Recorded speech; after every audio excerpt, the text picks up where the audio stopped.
I had planned the camping trip for weeks. It was supposed to be a quiet weekend to clear my head. Work had been relentless, and I needed some time alone in nature. The spot I chose was deep in the national forest, far enough off the beaten path that I was confident I wouldn't see another soul. It was a remote area, a good hour's drive on a dirt road, followed by a hike to the secluded clearing where I planned to set up camp. The weather was perfect when I arrived. Blue skies with the occasional cloud, warm enough to be comfortable but not stifling. I parked my car at the trailhead, loaded my gear onto my back, and started the hike. The forest was dense, with towering pines and thick underbrush. The only sounds were the crunch of my boots on the dirt path and the occasional rustle of leaves in the breeze. It felt good to be away from the noise of the city. The hike took longer than I expected. The trail was narrow and overgrown in places, forcing me to slow down and navigate carefully. I didn't mind. The deeper I went into the forest, the more serene it became. By the time I reached the clearing, the sun was starting to dip lower in the sky, casting long shadows through the trees. The clearing was perfect. It was a small, grassy area surrounded by tall pines, with a rocky outcrop on one side. A small stream ran nearby, its gentle gurgling adding to the peaceful ambience. I set up my tent near the edge of the clearing, where the ground was flat. After unpacking my gear, I gathered some firewood from the surrounding forest. By the time I had a fire going, the sun had disappeared behind the trees, and the clearing was bathed in twilight. Dinner was simple but satisfying. I heated a can of soup over the fire and ate while watching the stars begin to appear in the darkening sky. The forest was alive with sounds: crickets chirping, the occasional hoot of an owl, and the distant rustling of small animals in the underbrush. It was peaceful, exactly what I had hoped for. As the fire burned down to glowing embers, I crawled into my tent and zipped myself into my sleeping bag. The night was cool, and the rhythmic sounds of the forest quickly lulled me to sleep. I woke once during the night, startled by a noise that sounded like a branch snapping. My heart raced as I lay still, straining to hear anything else. After a few minutes of silence, I convinced myself it was just an animal and drifted back to sleep.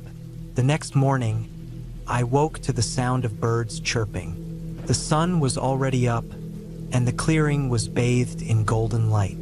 After a quick breakfast, I decided to explore the area.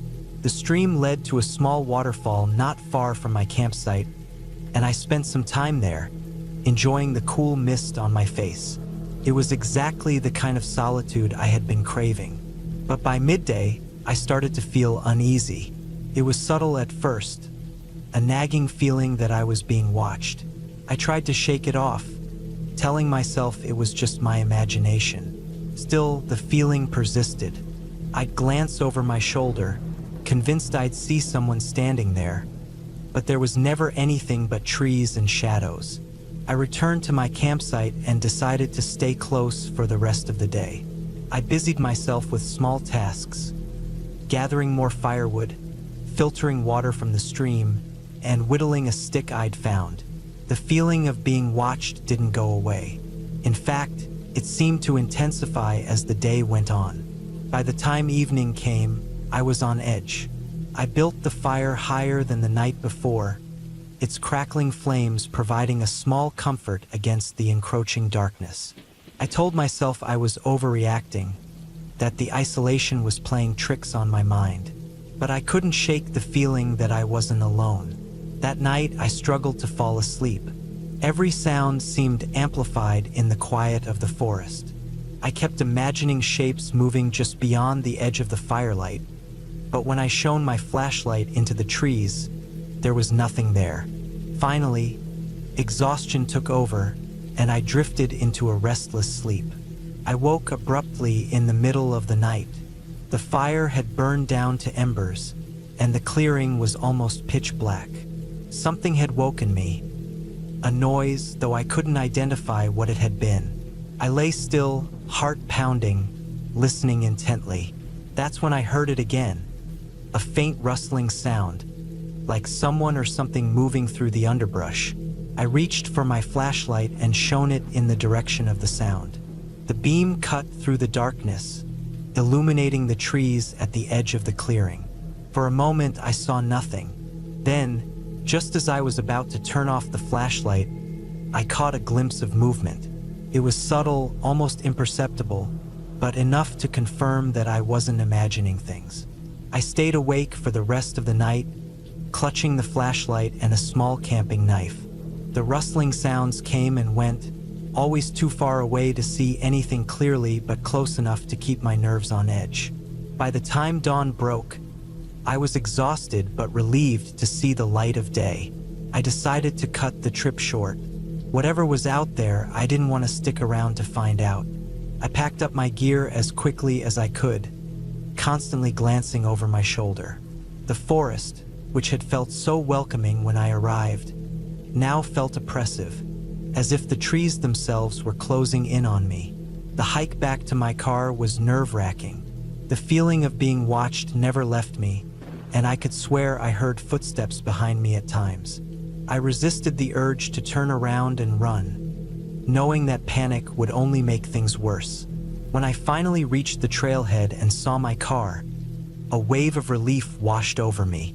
I tossed my gear into the back seat and climbed into the driver's seat, locking the doors behind me. As I started the engine, I glanced into the rearview mirror.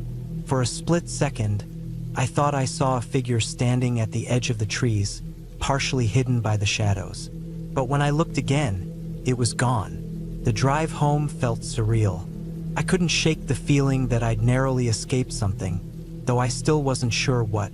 Back in the safety of my apartment, the experience seemed almost unreal, like a bad dream. But every now and then, I catch myself looking over my shoulder, half expecting to see something lurking in the shadows. I haven't gone camping since.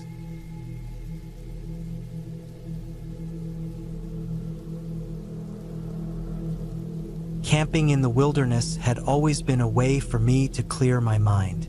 I enjoyed the isolation, the quiet, and the simplicity of being surrounded by nothing but trees and sky. This particular trip was no different. I had planned a solo outing to a remote area in the mountains, a place I had never been before but had read about online.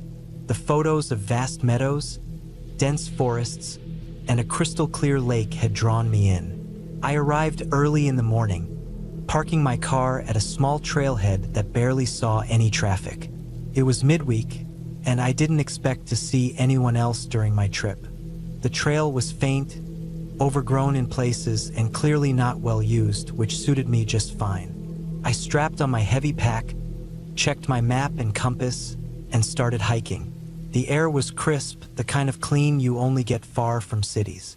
Pine trees stretched endlessly in all directions, and the only sounds were the crunch of my boots on the dirt and the occasional call of a bird. The trail climbed steadily, and by mid-afternoon, I had reached a ridge that offered a breathtaking view of the valley below. I could see the lake glinting in the sunlight, its surface smooth as glass. That would be my destination. The descent to the lake was steeper than I had anticipated, and the trail all but disappeared. I had to bushwhack my way through dense undergrowth, the branches clawing at my clothes and pack. Sweat trickled down my back, and I cursed under my breath more than once. But when I finally emerged at the lakeshore, it was worth it. The water was as clear as it had looked in the photos, reflecting the surrounding peaks like a mirror. There wasn't a single ripple, not even from the wind. It was utterly still, almost unnervingly so. I set up my tent on a small flat area near the water, unpacked my gear, and started gathering wood for a fire. The forest was dense, but there were plenty of fallen branches and dry twigs. I worked methodically, enjoying the simple task and the quiet. By the time the sun dipped behind the mountains, I had a decent fire going and was cooking a freeze-dried meal. The light from the flames danced on the lake, and the shadows of the trees stretched long and thin. It was peaceful, almost too peaceful. As night fell, the temperature dropped quickly. I added more wood to the fire and wrapped myself in my sleeping bag, sitting close to the flames. The stars were incredible out here, unspoiled by city lights. I lay back and stared up at them, feeling small but content. Eventually, I crawled into my tent, zipped myself into my bag, and fell asleep to the distant sound of crickets. I woke up abruptly in the middle of the night. At first, I wasn't sure what had pulled me from my sleep. The fire had burned down to glowing embers, and the world outside was pitch black. I lay still, listening. The crickets had stopped. The only sound was my own breathing. I've always trusted my instincts, and right then, they were screaming that something wasn't right. I sat up slowly, careful not to make noise. My headlamp was within reach, but I hesitated to turn it on. The darkness felt oppressive, but I didn't want to announce my presence. Instead, I strained my ears, trying to catch any sound. After what felt like an eternity, I heard it. A faint rustling, almost imperceptible, coming from the direction of the lake. My pulse quickened. Could have been an animal, I told myself. A deer, maybe, or a raccoon. But something about the sound didn't sit right. It wasn't the erratic noise of an animal foraging. It was deliberate, measured, like footsteps. I reached for the small knife I kept in my pack, gripping it tightly. It wasn't much, but it made me feel a little less vulnerable. The rustling grew louder, closer. I swallowed hard, trying to steady my breathing. Whoever or whatever was out there, they were moving slowly, deliberately, as if trying not to be heard. Finally, I couldn't take it anymore. I flicked on my headlamp and pointed it toward the sound. The beam of light cut through the darkness, illuminating the trees and underbrush. First, I saw nothing. Then, just as I was about to lower the light, I caught a glimpse of movement. Something ducked behind a tree, too fast for me to get a good look. "Hello," I called out, my voice trembling despite my efforts to sound calm. No response. The silence pressed down on me, heavier than before. I stayed awake the rest of the night, knife in hand, my headlamp sweeping the area every few minutes. The rustling didn't come back, but the feeling of being watched never left. When the first light of dawn broke, I packed up my gear in record time. I was ready to leave, but the thought of climbing back up the steep ridge made my stomach turn. Instead, I decided to follow the lake's edge, hoping it would lead me to another trail or a way out. The shoreline was rocky and uneven, and I had to move slowly to avoid twisting an ankle. The lake's surface was still unnaturally calm, and I couldn't shake the feeling that something was off. As I rounded a bend, I came across something that made my blood run cold. A campsite, but not just any campsite. This one was abandoned, and not in the left in a hurry kind of way. The tent was collapsed, as if it had been slashed or torn down. Gear was scattered everywhere. A torn backpack, a cooking pot with something blackened and unidentifiable inside, a single hiking boot, and the most unsettling part, the fire pit. It was filled with ashes, but the rocks around it were arranged in a strange pattern, almost like symbols. I couldn't make sense of it, but it made my skin crawl. I didn't stick around to investigate. Every instinct screamed at me to get out of there. I pushed on, moving faster now despite the rough terrain. The trees seemed to close in around me, the air growing heavier with each step. I checked my map repeatedly, but it was no help. The shoreline twisted and turned, and I couldn't tell if I was making progress or just going in circles. Hours passed. My legs ached, my throat was dry, and my nerves were frayed. The sun was high overhead, but it offered little comfort. The feeling of being watched had returned, stronger than ever. Every so often, I'd hear a twig snap or leaves rustle, but whenever I turned to look, there was nothing there. I felt like a mouse in a maze, with something unseen pulling the strings. Finally, just as the sun began to dip toward the horizon, I stumbled onto a faint trail. Relief washed over me. It was overgrown and clearly hadn't been used in a long time, but it was a trail, and it led away from the lake. I followed it, practically running despite my exhaustion. The forest thinned, and the ground leveled out. I could see the faint outline of the ridge in the distance. I was almost there, but just as I began to relax, I saw it, a figure standing motionless in the trees ahead. It was too far to make out any details, but it was unmistakably human. They didn't move, didn't call out. They just stood there watching me. I froze, my heart hammering in my chest. For a moment, neither of us moved. Then, slowly, the figure stepped back into the shadows and disappeared. I didn't wait to see if they would come back. I bolted, pushing myself harder than I thought possible. The trail climbed steeply, but adrenaline kept me going. When I finally reached the ridge and saw my car in the distance, I nearly cried with relief.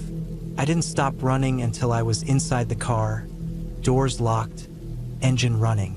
I didn't look back as I drove away, and I haven't been back to that lake since. I don't know who or what was out there, and I don't want to know. All I know is that something wasn't right, and I'm lucky to have made it out.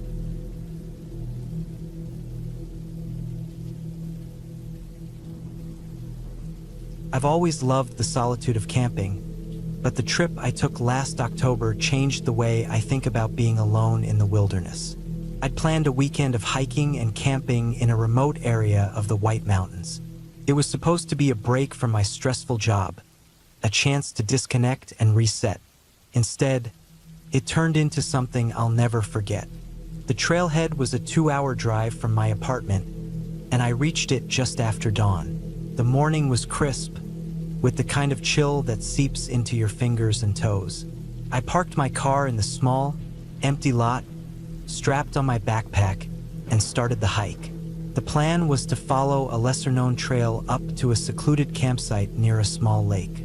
It wasn't an official campsite, just a spot I'd marked on a map from a previous trip.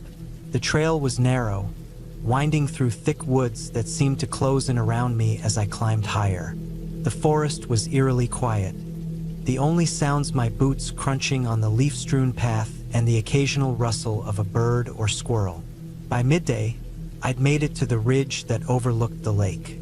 From there, it was a steep descent to the water. When I reached the lake, the sun was just beginning to dip toward the horizon. The water was perfectly still, reflecting the orange and pink hues of the sky. I set up my tent on a flat patch of ground a few yards from the shore. After getting everything situated, I built a small fire and cooked a simple meal. Sitting there, watching the flames dance, I felt a sense of peace I hadn't experienced in months. As the light faded, the forest around me grew darker and quieter. The stillness was almost oppressive, like the woods were holding their breath. I'm used to the sounds of nature at night: crickets, frogs, the occasional rustle of a nocturnal animal. But here there was nothing, just silence. I told myself it was because of how remote the area was. Animals probably avoided the lake, knowing predators might be nearby. I crawled into my tent around 9 p.m., leaving the fire to burn itself out. Lying there, wrapped in my sleeping bag, I tried to focus on the sound of my own breathing, but I couldn't shake the feeling that something was off. The silence outside was so complete, it felt unnatural. I drifted in and out of sleep, my mind replaying the day's hike and the peaceful moments by the fire. Sometime in the middle of the night, I woke up suddenly. I wasn't sure what had stirred me, but my heart was racing, and my skin was clammy with sweat. I stayed perfectly still, listening. First, there was nothing. Then, I heard it, a faint, rhythmic sound.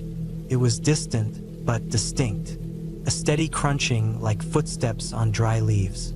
I told myself it was an animal, maybe a deer or a bear, but the sound didn't match the way animals move. It was too deliberate, too even. I lay there, straining to hear more. The footsteps grew louder, closer. Whoever or whatever it was, they were moving slowly, deliberately, as if trying not to be noticed. My mind raced. I'd seen no other cars at the trailhead, no signs of other hikers on the trail. This area was far from any established campsites. There shouldn't have been anyone else out here. I thought about grabbing my flashlight, but I didn't want to make any noise. Instead, I lay there, clutching my knife, my ears tuned to the sound outside. The footsteps stopped just outside my tent.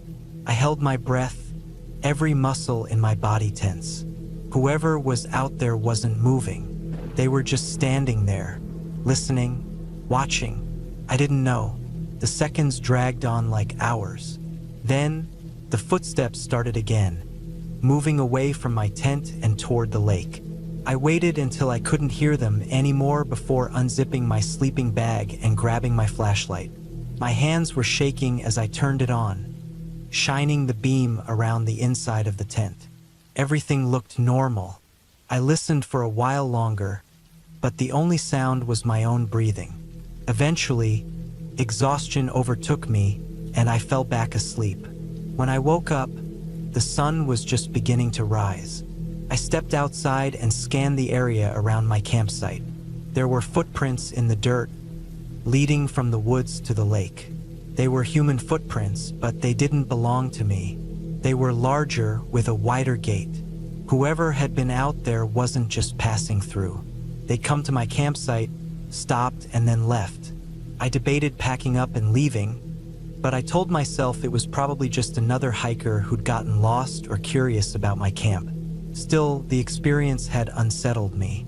I decided to spend the day exploring the area around the lake, staying within sight of my tent. The more time I spent moving, the less time I'd have to dwell on what had happened. The day passed uneventfully, but the sense of unease never left me. As night fell, I built another fire and sat by it, trying to shake the feeling that I was being watched. I didn't stay up late. The sooner I got through the night, the sooner I could pack up and leave. This time, I didn't even bother getting into my sleeping bag. I lay fully clothed, my knife and flashlight within arm's reach. It wasn't long before I heard the footsteps again. This time, they were closer, moving more quickly. Whoever it was, they weren't trying to be quiet anymore. The sound circled my tent, stopping and starting, as if the person was pacing or deciding what to do next. I couldn't take it anymore. I grabbed my flashlight and knife, unzipped the tent, and stepped outside. The beam of my flashlight cut through the darkness, illuminating the trees around my campsite. But there was no one there. The footsteps had stopped as soon as I'd unzipped the tent. The forest was silent again, but the tension in the air was palpable. I stayed outside for hours, sitting by the dying embers of my fire, gripping the knife tightly. I didn't sleep.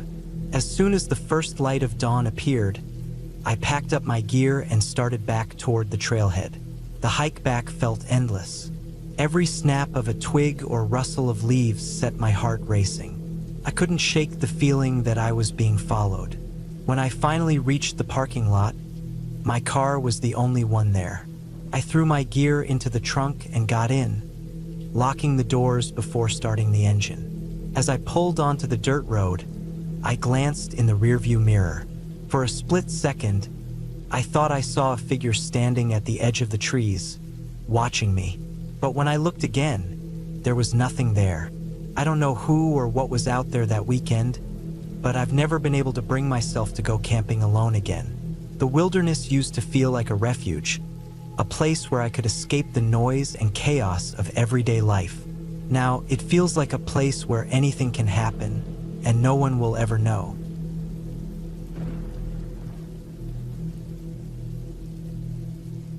It started as a weekend to escape the noise of the city. I packed my gear on Friday afternoon, loaded my old sedan, and set off for the hills. The campsite I had in mind was tucked away deep in the forest, miles from the nearest town. It was the kind of place where cell reception was a distant memory, and the only sounds were the wind in the trees and the occasional rustle of wildlife. I reached the trailhead just before sunset. The air was crisp, the kind of cool that nipped at your skin but still felt refreshing. I strapped on my backpack, made sure my tent and essentials were secured, and started the hike. The trail was uneven, littered with roots and loose rocks, but the scenery was worth every step.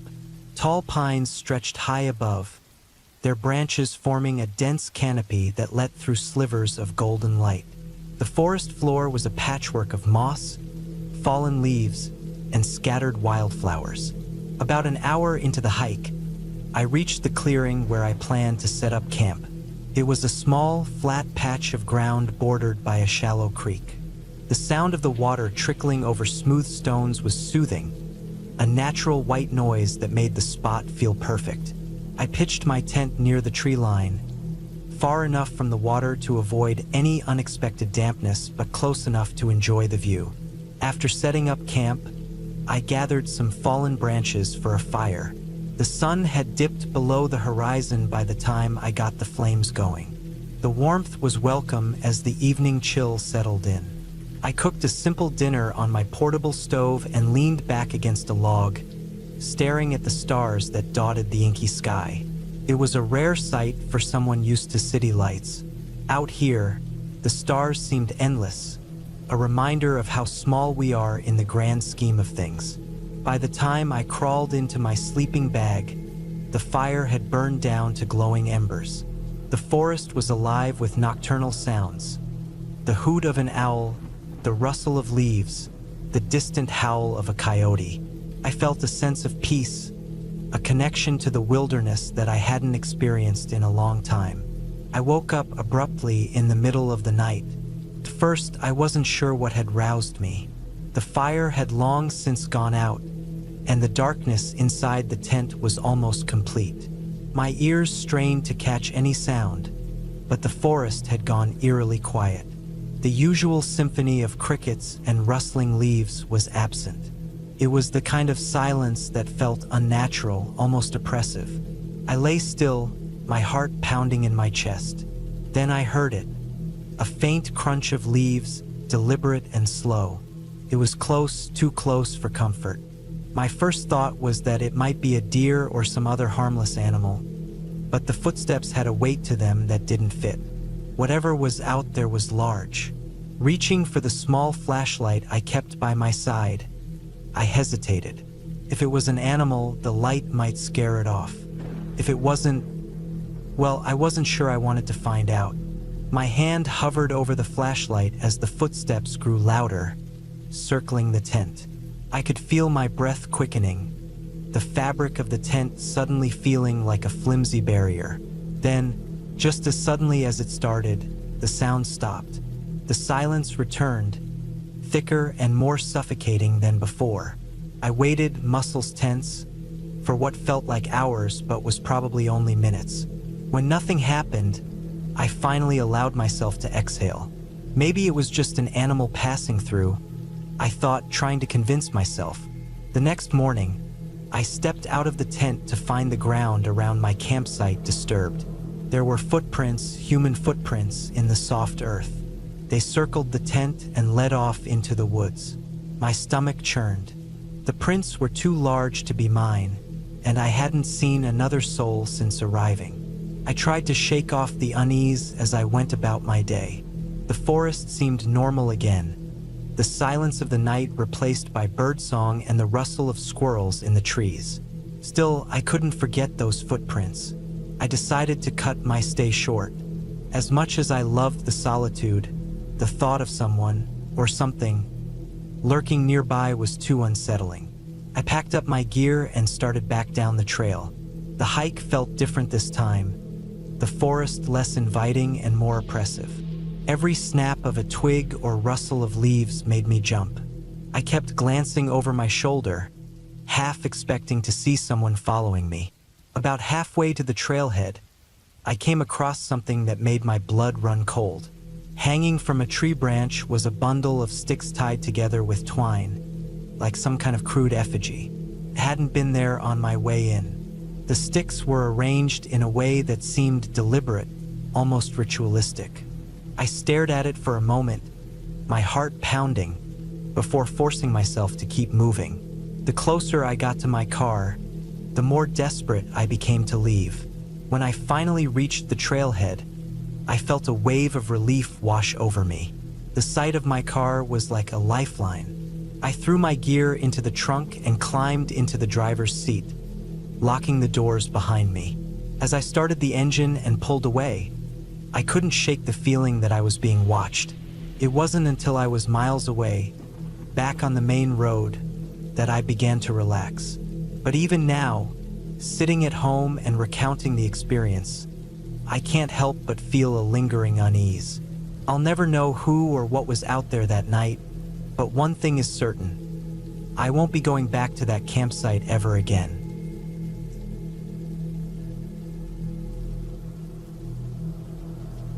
I always loved the idea of camping, getting away from the chaos of everyday life and immersing myself in the simplicity of nature. I'd done a handful of trips over the years, but this one was going to be different. It wasn't a weekend outing or a quick overnight stay. This time, I planned a 5-day solo trip deep in the wilderness, miles away from the nearest road or town. I wanted solitude and the kind of silence you can only find far away from people. It was late October, and the weather forecast promised crisp, clear days and chilly nights. Perfect camping weather. I had spent weeks preparing. My gear was carefully chosen and packed. A sturdy tent, a warm sleeping bag rated for sub-freezing temperatures, a reliable water filter, a compact stove, and enough food to last me the entire trip. I also carried a map, a compass, and a GPS device. While I had a decent sense of direction, I wasn't about to take chances in unfamiliar terrain. My chosen destination was a dense forest that bordered a national park, known for its rugged beauty and isolation. Few people ventured that far, which was exactly what I wanted. The hike to my campsite took most of the first day. The trail was faint, more of a suggestion than a path, and I had to rely on my map and GPS to keep me on track. The forest was breathtaking, the kind of untouched wilderness that felt like stepping back in time. Tall, ancient trees stretched high above, their leaves a mix of deep green and fiery autumn colors. The undergrowth was thick in places, forcing me to push through brambles and sidestep clusters of ferns. Occasionally, I'd hear the rustle of wildlife. A squirrel darting up a tree, the flutter of wings as a bird took off, or the distant crack of a branch that could have been caused by a deer. By the time I reached the small clearing I'd marked on my map, the sun was already dipping below the horizon. I quickly set up my tent, unrolled my sleeping bag, and got a small fire going. The warmth was welcome as the temperature dropped with the fading light. I cooked a simple meal and sat by the fire, enjoying the stillness and the faint sounds of the forest. There was no hum of traffic, no distant voices, no artificial lights, just the crackle of the fire and the occasional call of an owl. It was exactly what I'd hoped for. The first night passed uneventfully. I slept well, waking up once or twice to the sound of something moving outside the tent. It didn't alarm me. It's normal for animals to be active at night, especially in such a remote area. When morning came, I boiled water for coffee and planned my day.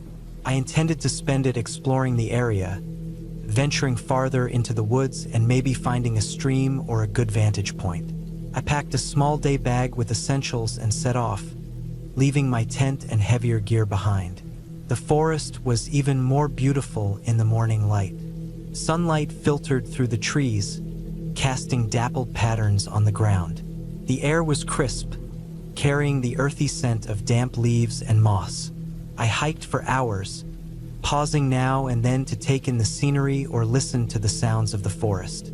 Around midday, I found a small stream. The water was clear and cold, and I refilled my bottles, filtering the water to ensure it was safe to drink. I sat by the stream for a while, eating a snack and soaking in the quiet. As the afternoon wore on, I decided to head back to my campsite. I'd covered a lot of ground and was looking forward to relaxing by the fire again. But as I retraced my steps, I started to feel uneasy. It was subtle at first, just a vague sense that something was off. The forest seemed quieter than before. The usual sounds of birds and rustling leaves were absent, replaced by an almost oppressive silence. I tried to shake it off, telling myself I was imagining things, but the feeling persisted. When I reached my campsite, the unease deepened. Nothing looked disturbed at first glance, but there was a sense that something had changed. My fire pit was exactly as I'd left it, and my tent was still standing. But as I got closer, I noticed faint marks in the dirt around the tent. They weren't footprints, exactly, more like drag marks, as if something had been pulled across the ground. I looked around, trying to make sense of it, but there was nothing else out of place. Still, the marks bothered me. I couldn't think of a logical explanation for them. I told myself it was probably an animal. Maybe a raccoon or a fox had been poking around. I tried to focus on the tasks at hand, gathering firewood, cooking dinner, and settling in for the night. But the unease lingered. As darkness fell, I felt increasingly on edge. The forest, so inviting during the day, now felt like it was watching me. Every snap of a twig or rustle of leaves made me tense up, my eyes darting toward the sound. I kept the fire burning bright and stayed close to it, as if the light could ward off whatever was out there. That night, sleep didn't come easily. I lay in my sleeping bag, listening intently to the sounds outside. At some point, I must have drifted off, because I woke suddenly to a noise that sent a jolt of fear through me. It was a low, scraping sound, like something being dragged across the ground. It seemed to come from just outside the tent. My heart was pounding as I lay there, straining to hear. The sound stopped, then started again, moving slowly around the tent. I didn't move, barely even breathed, afraid of making any noise. After what felt like an eternity, the sound stopped.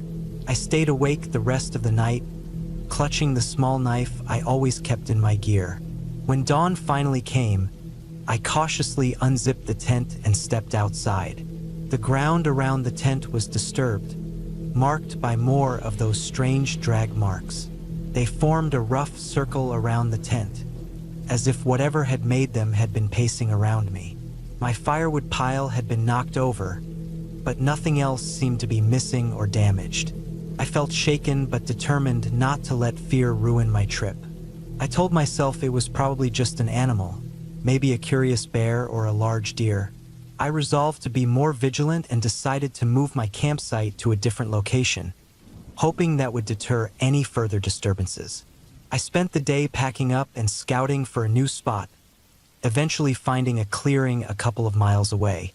It was smaller than the first one, but felt more sheltered, surrounded by dense trees that provided a sense of security.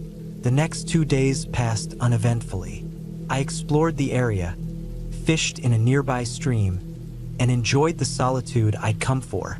The strange events of the second night began to fade from my mind, replaced by the peace of the forest. But on the fourth night, something happened that I can't explain. I had gone to bed early, tired from a long day of hiking.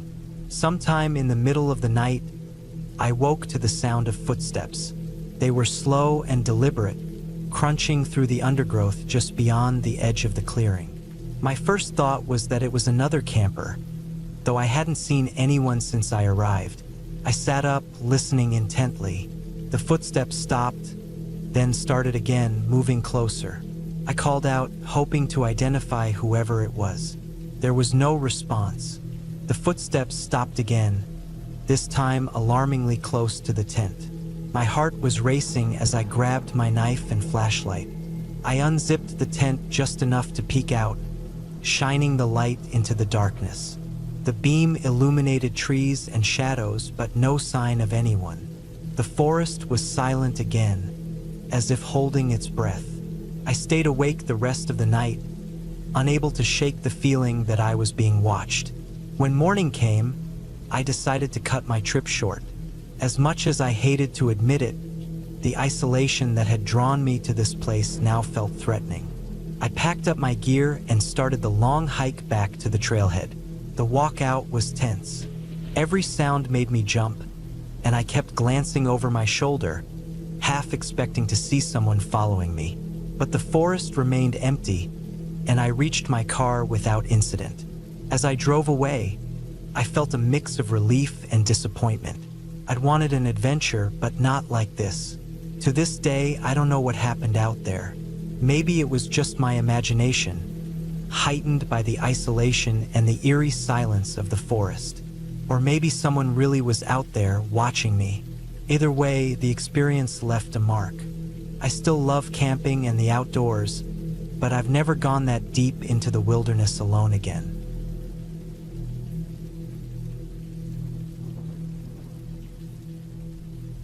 It was supposed to be just a regular weekend camping trip. Nothing special.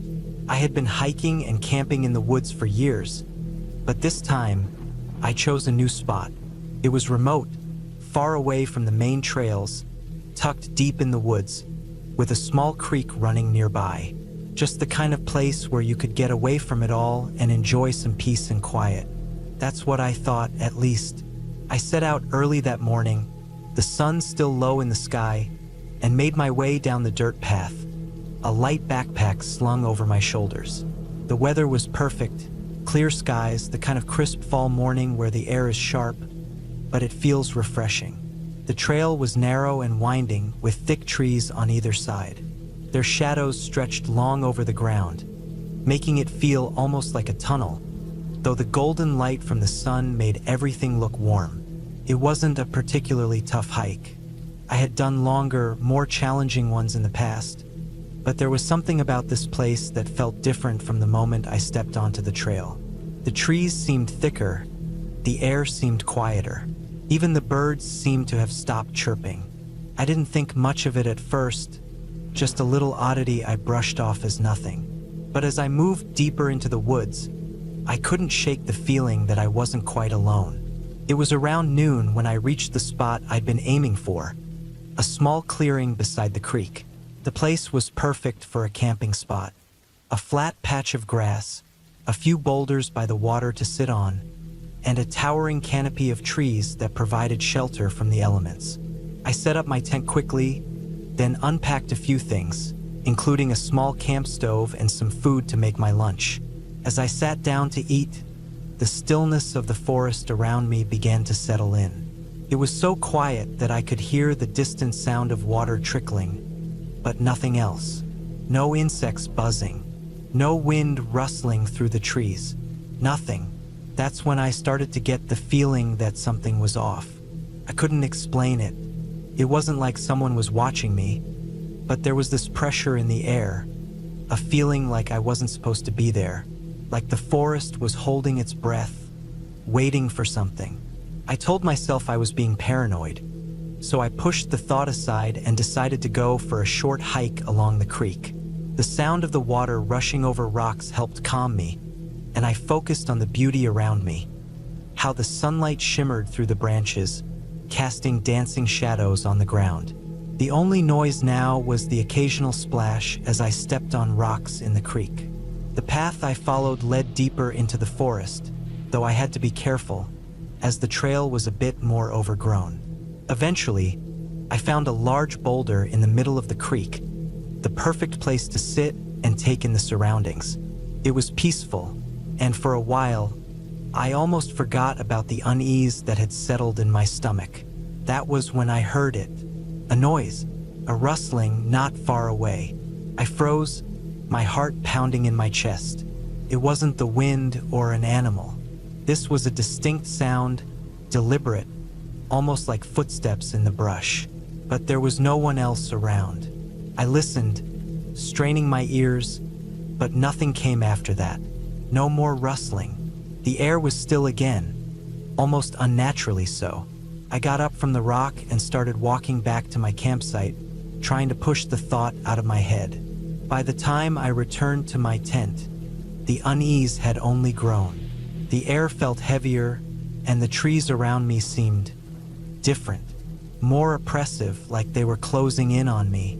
The feeling of being watched was back, and it was stronger now, but I couldn't explain why. I decided to stay put for the rest of the day, figuring I was just overthinking things. I went about setting up my camp, cooking a simple meal, and then sat by the creek to watch the sunset.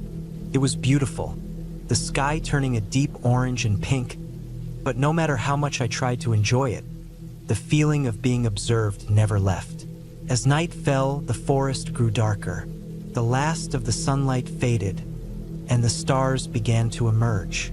I was sitting by my campfire, the warm glow of the flames casting long shadows around me, when I heard it again.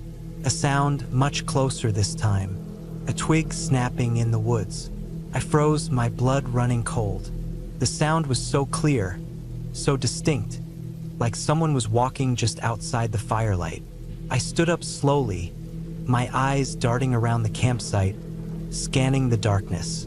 But I saw nothing, just the trees, the shadows, and the faint glow of the fire. My breathing was shallow now, every nerve in my body on edge. I couldn't shake the feeling that someone, or something, was out there, hiding in the woods, watching me. I grabbed my flashlight, shining it into the trees. The beam flickered against the darkness, casting long, stretching shadows, but there was nothing there. No movement, no sign of anything unusual. I wanted to believe it was just my mind playing tricks on me, but the feeling in the pit of my stomach told me otherwise. I spent the next few hours keeping the fire going, too scared to let it die down completely. The forest was eerily quiet now, the sound of crickets or any night creatures absent. The silence was oppressive, as if the woods were holding their breath again. When the fire finally died down, I crawled into my tent, pulling the zipper shut behind me. The walls of the tent felt flimsy compared to the dense woods outside, but it was the only barrier I had. I tried to sleep, but every noise outside made me bolt upright, heart racing. The rustling, the snapping of twigs, the soft shuffle of footsteps on the ground. I stayed awake all night, listening, my flashlight in hand, ready to shine it at any moment. But nothing ever came. The forest was silent, except for my own breathing. By morning, I was exhausted. I hadn't slept a wink, but the sun was up, and the light was seeping through the trees. The warmth of the daylight felt like a relief. The strange feeling from the night before had faded somewhat, but the events still weighed on me. I packed up my camp quickly, eager to leave. As I broke down the tent, I glanced around one last time, my eyes scanning the trees. That's when I noticed something strange. There were no footprints in the soft dirt, no sign that anyone had been near my campsite at all. But I knew something had been out there. Something had been watching me, stalking me. I couldn't explain it, but I could feel it deep in my bones. With the last of my gear packed, I hurried back down the trail, not looking back. The woods behind me seemed less menacing now, but I couldn't shake the feeling that I was being followed. I reached the trailhead by mid-afternoon, my legs sore from the long hike back, but I was relieved to be out of those woods. And as I got into my car and drove away, I told myself it had all been my imagination. The odd noises, the feeling of being watched, just tricks of the mind. But something in me knew better. I had been in those woods alone, but I wasn't the only thing there.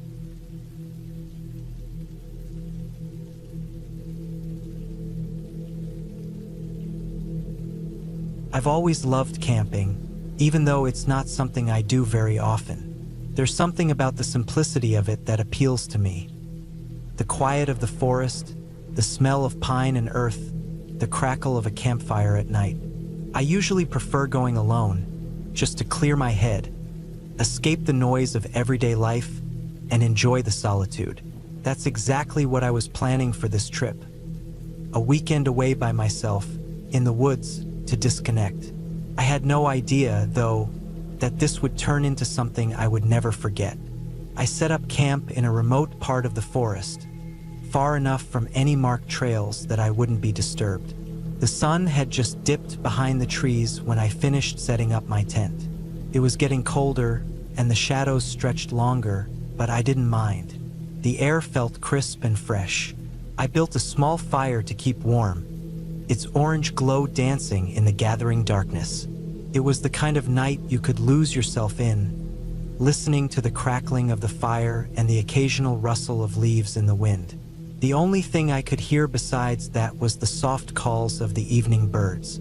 As I sat there, staring into the flames, I felt completely at ease, like everything was right in the world. But that peace didn't last long. It started as a faint rustling from the woods behind my camp.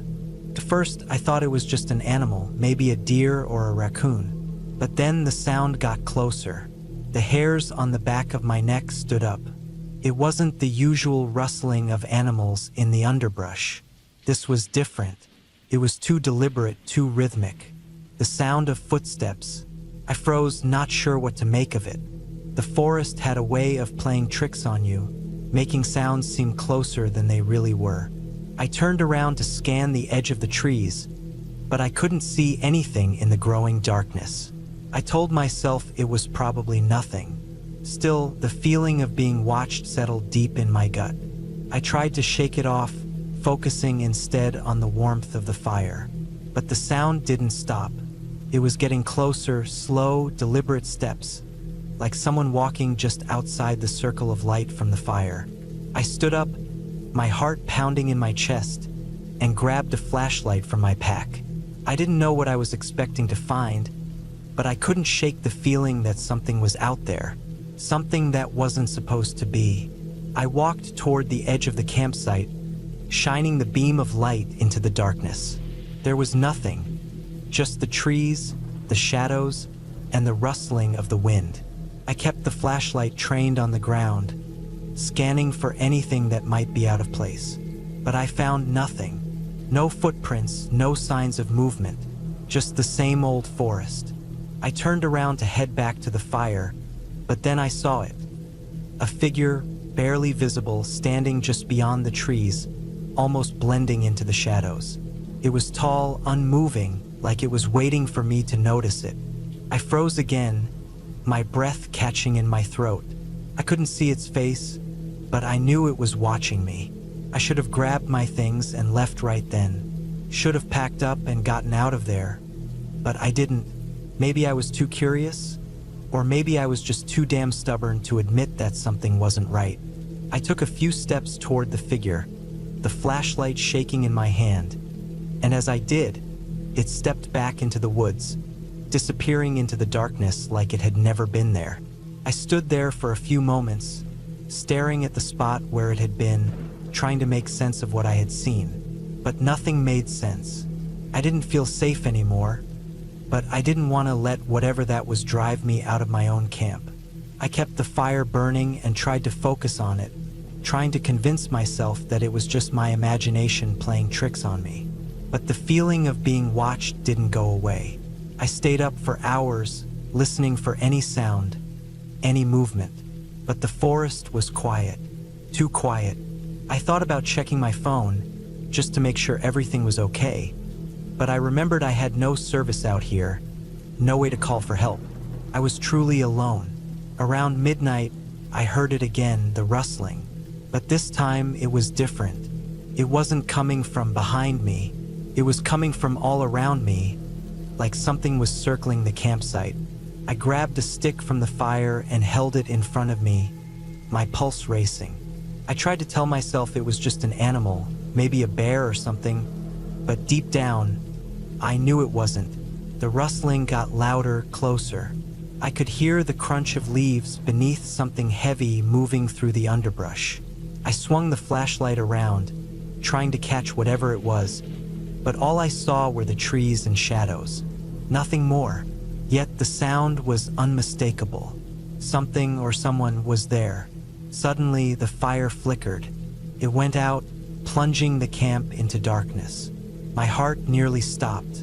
I fumbled with the flashlight, my hands trembling, and when I flicked it on, I didn't see anything immediately.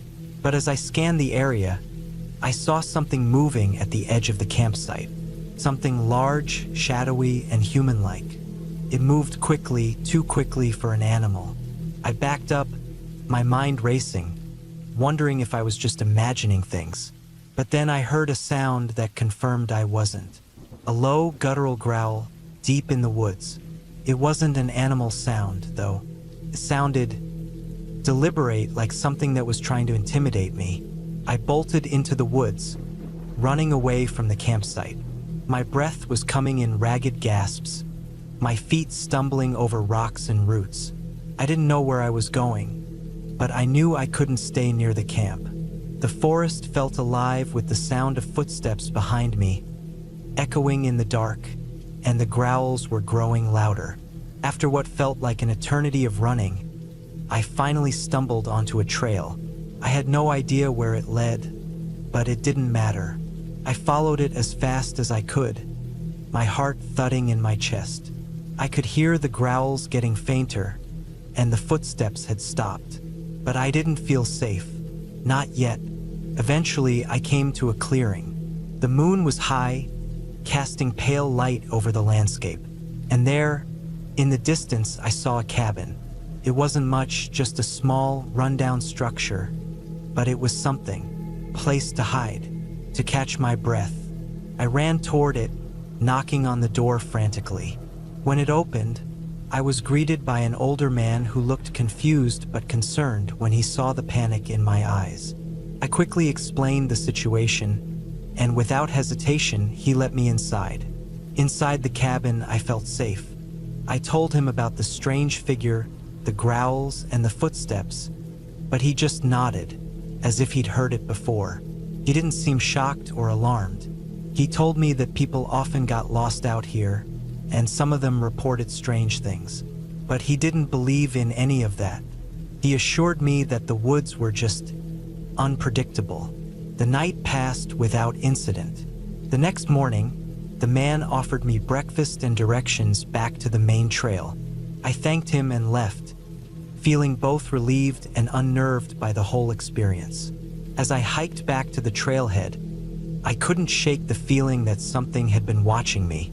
Maybe it was just my mind playing tricks, or maybe there was something else out there, something I'd never understand. But one thing was for sure, I wasn't going to camp alone in those woods again. Not ever. The forest, for all its beauty, had a way of reminding you that it was more than just a peaceful escape. It was wild, and sometimes in the wild you weren't at the top of the food chain.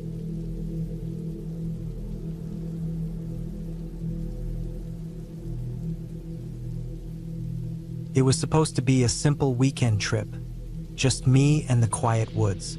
I had been looking forward to getting away from the chaos of everyday life.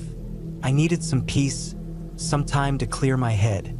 I'd been stressed for months, juggling work and personal life, and camping alone seemed like the perfect solution. The plan was to camp in a remote area, miles from any town or campsite, deep in the woods where nobody would bother me. I wanted isolation. I parked my car at the edge of a gravel road and grabbed my backpack, filled with the essentials: a tent, a sleeping bag, some food, water, and a first aid kit. I made sure to pack light. The weather was perfect, clear skies, a cool breeze, and the sounds of nature in the background. It felt peaceful, almost therapeutic. The hike to my campsite was a little longer than I expected, but nothing too strenuous. The trail was narrow, barely wide enough for one person to walk through. There were signs of wildlife, birds chirping high above, the rustling of leaves as squirrels scurried around, and the distant call of what I assumed was a deer. The farther I walked, the quieter it got, until all I could hear was the sound of my own footsteps crunching against the dry leaves beneath my boots. I finally reached my spot by a small, calm stream. It was a perfect place to set up camp. The water gurgled gently, and the area around the stream was flat and clear of obstacles. There were a few large trees scattered around, providing some shade and a feeling of shelter. I set up my tent quickly, no rush, making sure everything was in place. The sun was beginning to dip behind the trees, casting long shadows across the ground. It was getting late, and I figured I should start a small fire before it got dark. I gathered some dry wood and managed to get the fire going with ease. The flames flickered and crackled, casting a warm orange glow on the surroundings. I sat on a nearby log, watching the fire dance as the day turned to night. The air grew cooler, and I wrapped my jacket around myself, feeling the warmth from the fire against the chill. The solitude was exactly what I had hoped for. There was no one else around, just the crackling of the fire and the whispering wind through the trees. I roasted some marshmallows and had a small meal of trail mix. The night felt peaceful, almost too peaceful, but I didn't mind. I wanted to forget everything, to just be. As the night wore on, the shadows around me grew deeper, and the sounds of the woods became more pronounced. The wind howled a little more. The branches of the trees creaked and groaned as they swayed in the breeze. I glanced around, feeling a slight unease settling in. It wasn't anything specific, just the stillness of the forest. It's strange how silence can make you feel both calm and on edge at the same time. I decided to call it a night and went into my tent, zipping it up securely. I lay in my sleeping bag, staring up at the ceiling of the tent, listening to the wind outside. At first, it was relaxing, but then I started hearing something else. Faint sound, a soft crunching, almost like footsteps. I paused, holding my breath, straining to hear it again. It wasn't the wind. It was too deliberate, too rhythmic. My heart started racing as I listened closely, but the sound stopped as suddenly as it had started. Maybe it was just an animal. Bears, deer, or even raccoons wandered through the woods all the time, right? That's what I told myself anyway, trying to calm down. But the unease didn't go away.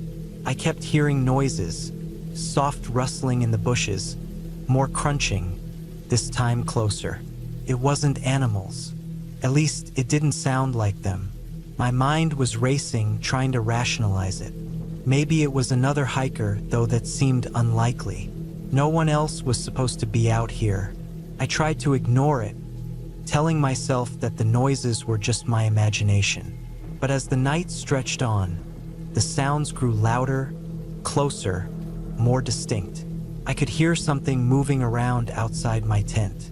The hairs on the back of my neck stood up. Was someone out there? Or was it just an animal? My mind was working overtime, coming up with all sorts of scenarios, none of them good. I grabbed my flashlight and shone it through the tent, hoping to catch a glimpse of whatever was out there.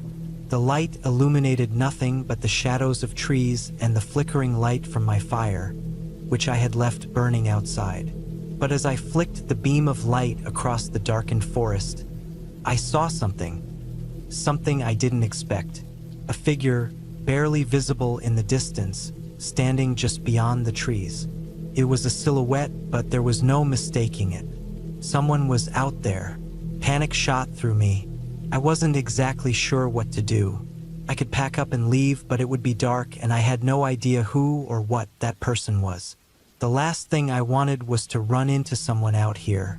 I stayed as still as I could, my breath shallow, trying to listen. The figure didn't move. It just stood there, still watching. Was it someone else camping nearby? Or something worse? Minutes felt like hours. I couldn't shake the feeling that the figure was watching me, waiting for me to make a move. I thought about calling the police, but I had no signal. I was completely isolated. My mind raced. I was trapped. But then, just as quickly as the figure had appeared, it was gone. The crunching stopped, and the night fell silent again. I couldn't understand it. Was it a trick of the light? Maybe it was my mind playing tricks on me, after all the isolation and the darkness.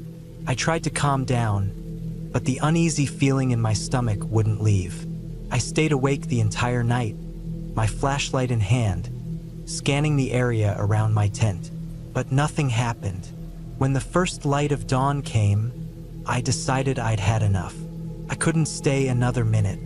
The woods, once serene and peaceful, now felt like a trap. I packed up my gear quickly, my hands shaking as I folded the tent and shoved everything into my backpack. The sounds of the forest seemed to close in on me, and I couldn't leave fast enough. I made my way back down the trail, feeling like I was being followed, even though I couldn't hear anything behind me. The hike out was long and nerve-wracking. My nerves were shot, and I kept glancing over my shoulder, expecting to see someone or something lurking in the trees. But nothing happened. The woods were quiet, too quiet. As I finally reached my car, the weight lifted off my shoulders. I was out, away from whatever it was that had scared me the night before. I didn't look back as I drove away, the gravel road disappearing behind me. The woods, that once felt so calming, now seemed sinister. I had no idea who or what had been out there with me that night. But one thing was certain, I wasn't going back to that spot. Not ever. Looking back, I still don't know what I saw or heard. Maybe it was just my mind playing tricks, or maybe I really was being watched. I'll never know for sure, but I'll never forget that feeling of being completely alone, yet not alone, in the woods. And from that day on, whenever I hear the wind in the trees or the crunch of leaves beneath footsteps, I'll always wonder if someone or something is out there, just waiting.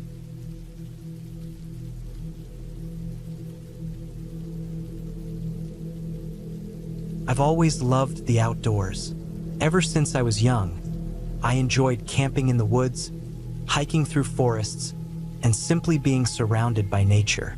There's something about the fresh air, the stillness of the night, and the rustling leaves that make it the perfect escape. So, when I decided to go camping alone for the weekend, I didn't think twice about it. I had chosen a spot deep in the woods, miles away from the nearest campground. It was the kind of place that felt isolated, untouched by the modern world. No one around, just me and the trees. I drove out in my old truck, the kind that made weird noises when you started it, but I trusted it. I packed light, just enough gear for a few days in the wild. A tent, a sleeping bag, a small camp stove, and food for the weekend. Nothing too fancy, just the basics. The first day went by without any problems. I found the perfect spot to set up camp, nestled beside a small stream that trickled softly through the woods. The sun was shining, the birds were chirping, and everything felt peaceful. I set up my tent and made a fire to cook dinner. As the sun began to set, the air grew cooler, and the sky turned a beautiful shade of orange. I sat by the fire, watching the flames dance, feeling completely at peace. It was the kind of night where you could hear every little sound in the forest, the wind rustling the leaves, the occasional snap of a twig underfoot. But I didn't mind. Felt familiar, comforting even. As the night went on, the air grew colder, and I retired to my tent, zipping it up tightly. I lay there, staring at the dark ceiling of my tent, listening to the sounds of the forest around me. The crackling of the fire faded into the background, and I tried to drift off to sleep. But then, just as I was starting to doze off, I heard something. At first, I thought it was just an animal, maybe a raccoon or a deer moving through the underbrush. But then I heard it again. A soft crunch of leaves and twigs, unmistakably coming from just outside my tent. My heart skipped a beat, and I held my breath, listening intently. The sound came closer, and then silence. I didn't move, not wanting to draw attention to myself. I figured it was probably just an animal, but my mind couldn't help but wander. The crunching started again, this time louder, as if something or someone was moving closer to my tent. I gripped my flashlight, debating whether to shine it outside. But then I remembered something. I had told myself I was out here to disconnect, to embrace the wilderness, and I didn't want to scare myself with shadows. I waited, still and silent, as the crunching continued. I could hear it moving in a slow, deliberate way, like it knew exactly where I was. My mind raced. It wasn't an animal. Animals didn't move like that. This was something different. I held my breath, trying to be as quiet as possible, my pulse racing in my ears. Just then, I heard a soft tap on the side of my tent. I froze, wide-eyed. The tap was faint, but it was unmistakable. Someone or something had just touched my tent. I didn't know what to do. Should I call out? Should I grab my knife and confront whatever was outside? But the more I thought about it, the more I realized how powerless I would be if it came down to a real confrontation. I was alone in the woods, miles away from anyone. There was no one around to help. The silence dragged on for what felt like forever. My thoughts spun in circles, but I couldn't move, couldn't make a sound. After what felt like an eternity, the noises stopped. The crunching, the tapping, it all went quiet. I lay there, listening, straining my ears for any hint of movement, but nothing came. Slowly, I exhaled, the tension in my body beginning to loosen. I waited for a long time before I finally decided to peek outside. I grabbed the flashlight and unzipped my tent just a crack.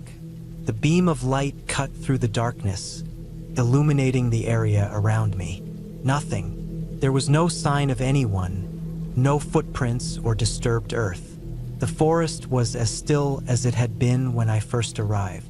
I told myself it was probably just a deer or some other animal, and I tried to shake off the uneasy feeling. But no matter how hard I tried, I couldn't escape the sense that something was wrong. I stayed up for a while longer, listening to the sounds of the forest, trying to convince myself that it was just my imagination. Eventually, exhaustion took over, and I fell into a restless sleep. The next morning, I woke up early, the sunlight filtering through the trees and casting soft rays of light on the ground. I got out of my tent and stretched, feeling stiff from the uneasy sleep. I decided to go for a hike, to clear my head and shake off the weirdness from the night before. I packed a small bag with water and snacks and set off, following the trail that wound through the woods. The hike was beautiful. The sun was rising higher, casting warm light over everything, and the forest seemed alive with birds and rustling leaves. But as I walked, I couldn't shake the feeling that I was being watched. It was a feeling I couldn't explain, like eyes were on me, hidden somewhere in the trees, just out of sight. Every now and then, I'd glance over my shoulder, but there was never anyone there. I kept walking, trying to push the paranoia out of my mind. I stopped to rest by a large rock, taking a swig of water and sitting for a while, enjoying the peacefulness of the woods. But just as I was about to get up and continue, I heard something again, a crackling of leaves and twigs. This time, it was unmistakable. Someone was walking behind me. I didn't turn around. I didn't want to see anything. I stayed frozen, hoping that whatever it was would go away. The footsteps came closer, then stopped. There was no sound for a few seconds, just the wind rustling through the trees. I quickly grabbed my bag and started walking briskly, trying to put as much distance between myself and whatever was following me. My heart raced in my chest, and I could feel the hairs on the back of my neck standing up. I didn't dare look back. I walked for what felt like hours, never stopping, never looking behind me. The woods were still and quiet, the only sound being the crunch of my boots on the forest floor. Eventually, I came across a small clearing, and I took a moment to catch my breath. I leaned against a tree, feeling the weight of the situation. Something was wrong. I had no idea what it was, but I couldn't ignore the feeling anymore. That's when I saw it. Across the clearing, just beyond the trees, there was a figure. It was standing still, almost blending in with the shadows, but it was there. It didn't move, didn't make a sound. My breath caught in my throat as I stared at it, trying to make sense of what I was seeing. I couldn't make out any details, just the outline of a person standing motionless. I didn't wait to see more. I turned and ran, faster than I had ever run before. My feet pounded the earth as I sprinted back the way I had come. I didn't care if I was going the wrong way. I just needed to get out of there. The sound of my footsteps drowned out everything else, and I didn't stop until I saw my truck parked up ahead. I didn't look back. I didn't slow down. I jumped into the truck, slammed the door shut, and locked it. My hands were shaking as I fumbled with the keys, starting the engine and peeling out of there. I didn't know who or what had been following me, but I wasn't going to stick around to find out. I drove straight back home, feeling the tension in my body finally begin to ease as I left the woods behind. It wasn't until I was safely back in my apartment, sitting in silence, that I let out a deep breath. I don't know what happened out there. I don't know who or what I encountered, but I do know this. I'll never go back to those woods. Some places are better left undisturbed.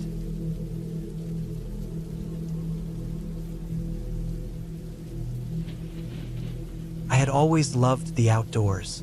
Growing up, my family would take camping trips during the summer, and those memories stayed with me as I got older. The smell of pine trees, the sound of the river running nearby, the crackling campfire. It was all a part of me. So, when my friends and I decided to take a camping trip deep in the woods for a weekend getaway, I thought it would be the perfect chance to reconnect with nature. We picked a spot that was remote, far from the usual campgrounds. This was no place for RVs or loud neighbors.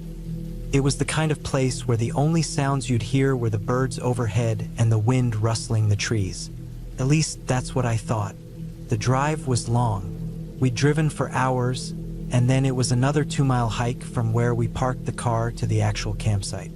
We joked around during the hike, tired but in high spirits, and by the time we made it to the clearing where we'd set up camp, it was late afternoon. We wasted no time setting up our tents, gathering firewood, and preparing to enjoy the night. The air was thick with the earthy smell of the forest, the distant murmur of the river filling the background. The sun had already started to dip behind the trees, casting long shadows on the ground. As the campfire crackled to life, we settled around it, basking in its warmth. There was a clear night sky above us, the stars scattered in a way that made the forest feel alive. Everything felt perfect. But then, as the darkness deepened, things started to change. I don't know how to explain it. At first, I thought it was just my mind playing tricks on me, but I began to feel watched. It wasn't like there was someone standing right behind me, but I had this nagging sensation that I wasn't alone. I could hear the normal sounds of the forest, branches creaking in the wind, the occasional snap of a twig underfoot, but there was something else. A faint rustling, something that wasn't quite natural. I tried to shake it off, telling myself that it was just the wind or an animal moving through the woods, but the feeling persisted. The others seemed to notice too, but they shrugged it off as part of the usual camping experience. Still, I couldn't shake the feeling. As the fire started to die down, we sat in silence, the shadows from the flames stretching out across the forest floor. The sound of the river became more pronounced, a constant, steady rush that seemed to push against the quiet of the night. I was trying to focus on the comfort of the fire, to push the unsettling thoughts away. But then it happened. A loud crack came from the woods just outside the clearing. It was a sharp sound like a branch snapping, but it was too loud, too close. Everyone froze.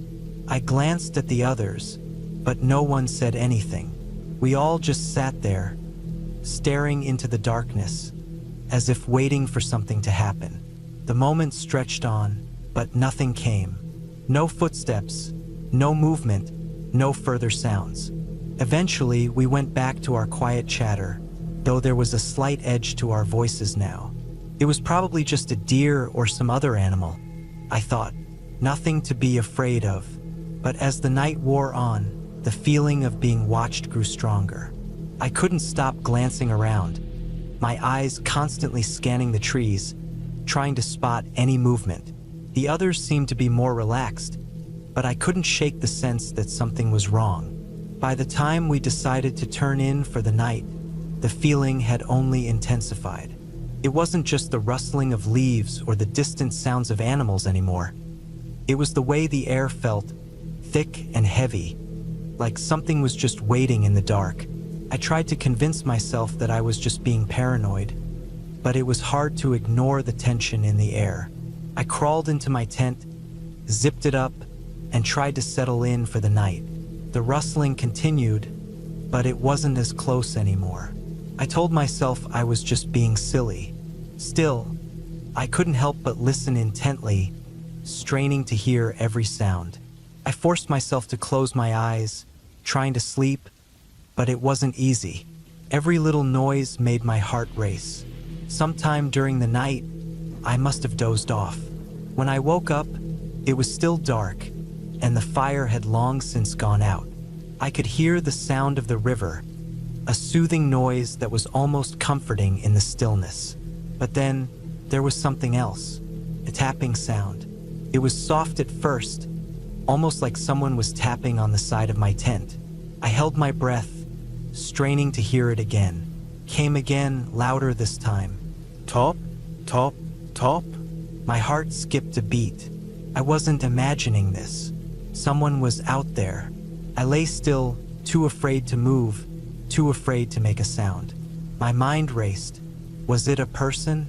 Was it an animal?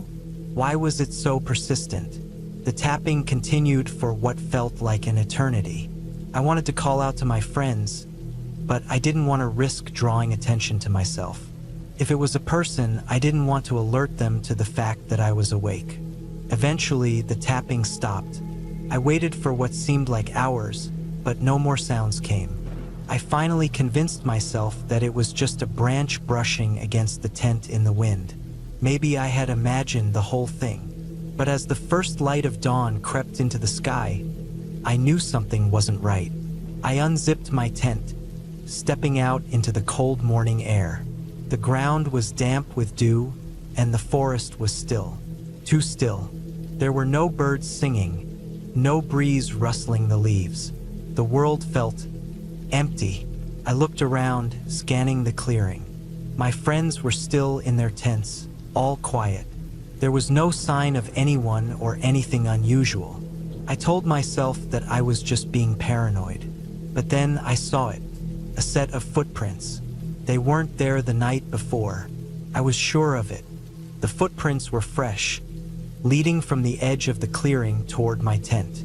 They were large, too large to be from any animal I recognized. My blood ran cold. I backed away from the tracks slowly, my mind racing. Someone had been out there, close to my tent, in the middle of the night. Had they been watching me? Had they heard me moving inside? I quickly went to wake up my friends, shaking them out of their sleep. The looks on their faces mirrored my own unease as we all gathered by the fire, looking around, feeling like we were being watched. There was no sign of anyone, no indication that anyone was still out there, but we all felt it. We weren't alone. We spent the rest of the day packing up and trying to stay calm, but it was hard. The woods felt too quiet, too oppressive. We didn't speak much, each of us too on edge to make small talk. I kept glancing over my shoulder, half expecting to see someone standing just beyond the trees, watching us. By the time we finally finished packing up and started the long hike back to the car, I was relieved. But that feeling of being watched didn't leave me. It wasn't until we reached the parking area, the car finally in sight, that I felt like I could breathe again. But as I looked back one last time at the forest, I saw something. A figure standing just inside the tree line. I couldn't make out any details, but I knew I had seen it. I wasn't imagining things. The figure disappeared before I could blink. We drove out of there as fast as we could, the tension still hanging in the air, and I knew we wouldn't be coming back to that spot again. There was something in those woods that I couldn't explain, something that made the hairs on the back of my neck stand up. And maybe it was just the way the trees were arranged or the strange sense of quiet that lingered in the air, but I wasn't going to take any chances. The rest of the weekend was a blur. and I couldn't shake the feeling that I had narrowly escaped something I couldn't fully understand. But one thing was for sure, we weren't alone in those woods, and I had no interest in finding out who or what had been watching us.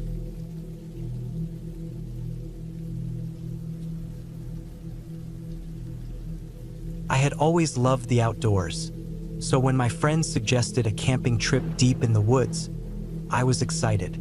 We picked a remote spot, far away from any well-known trails or campgrounds, a place where we could get away from everything. I had been to the woods before, but this time was different. Something about the quiet seemed more oppressive than peaceful.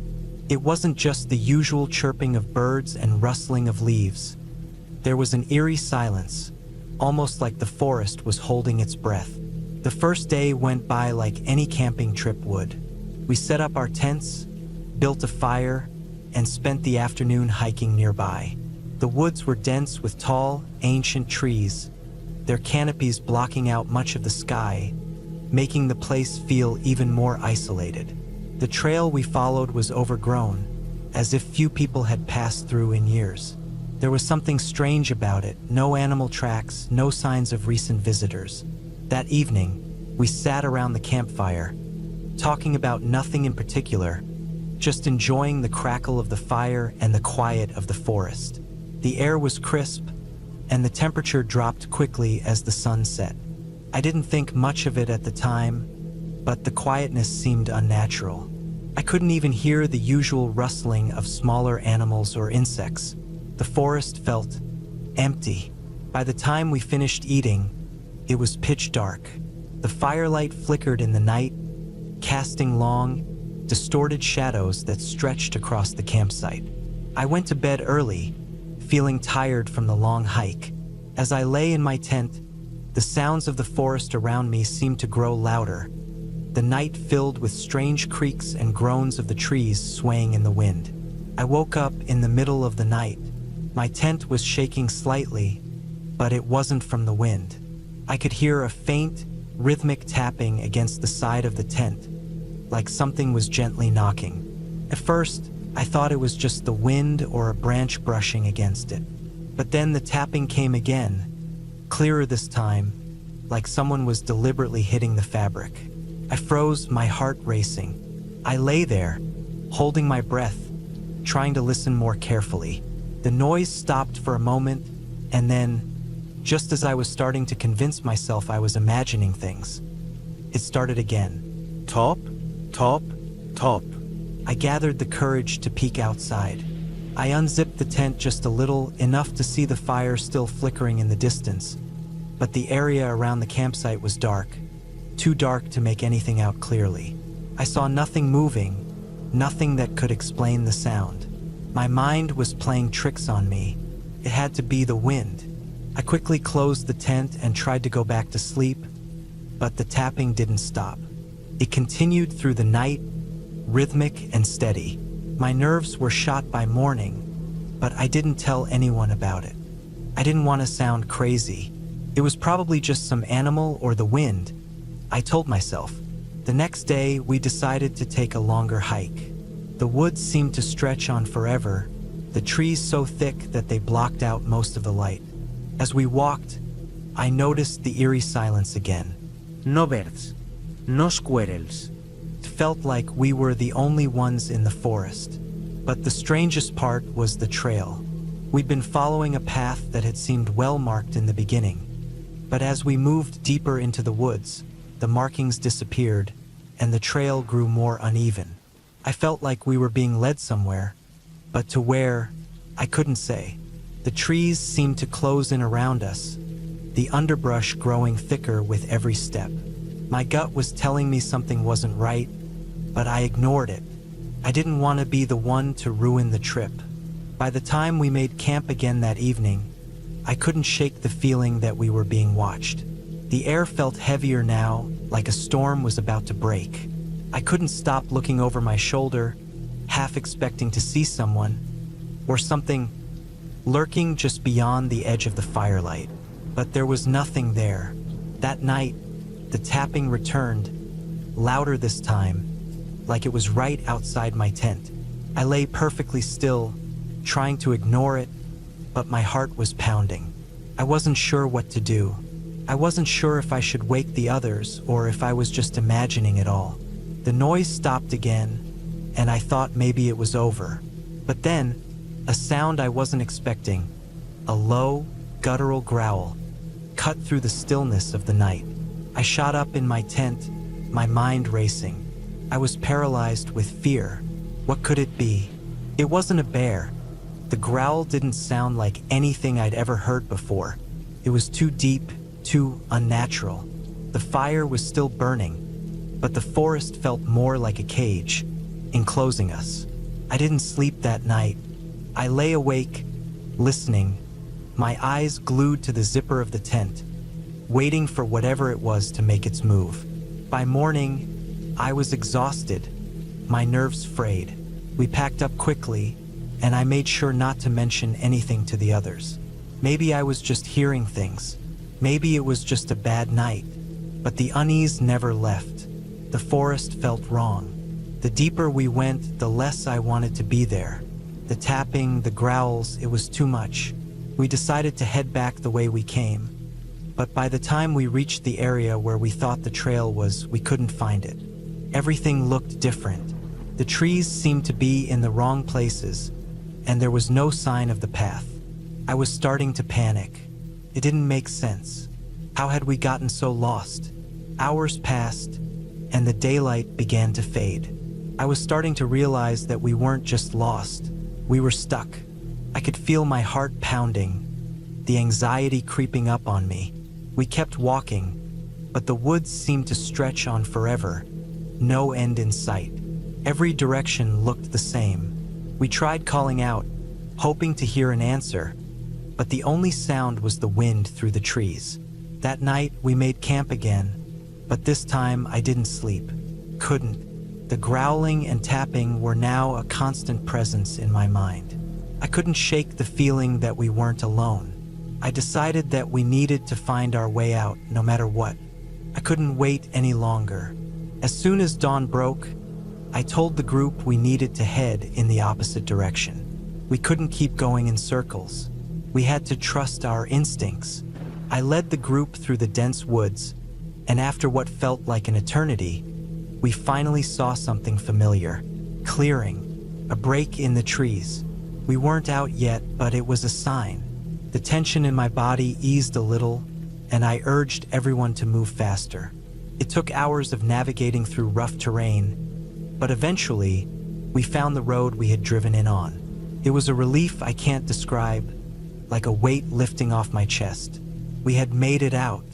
As we packed into the car and drove back, I couldn't help but glance at the forest one last time. It looked peaceful from the road, like nothing had ever happened. But I knew better. There was something about those woods, something that we hadn't been able to understand, something that had watched us, waited for us, and maybe even kept us there longer than we should have stayed. I don't know what it was, but I do know this. I'll never go back to those woods again.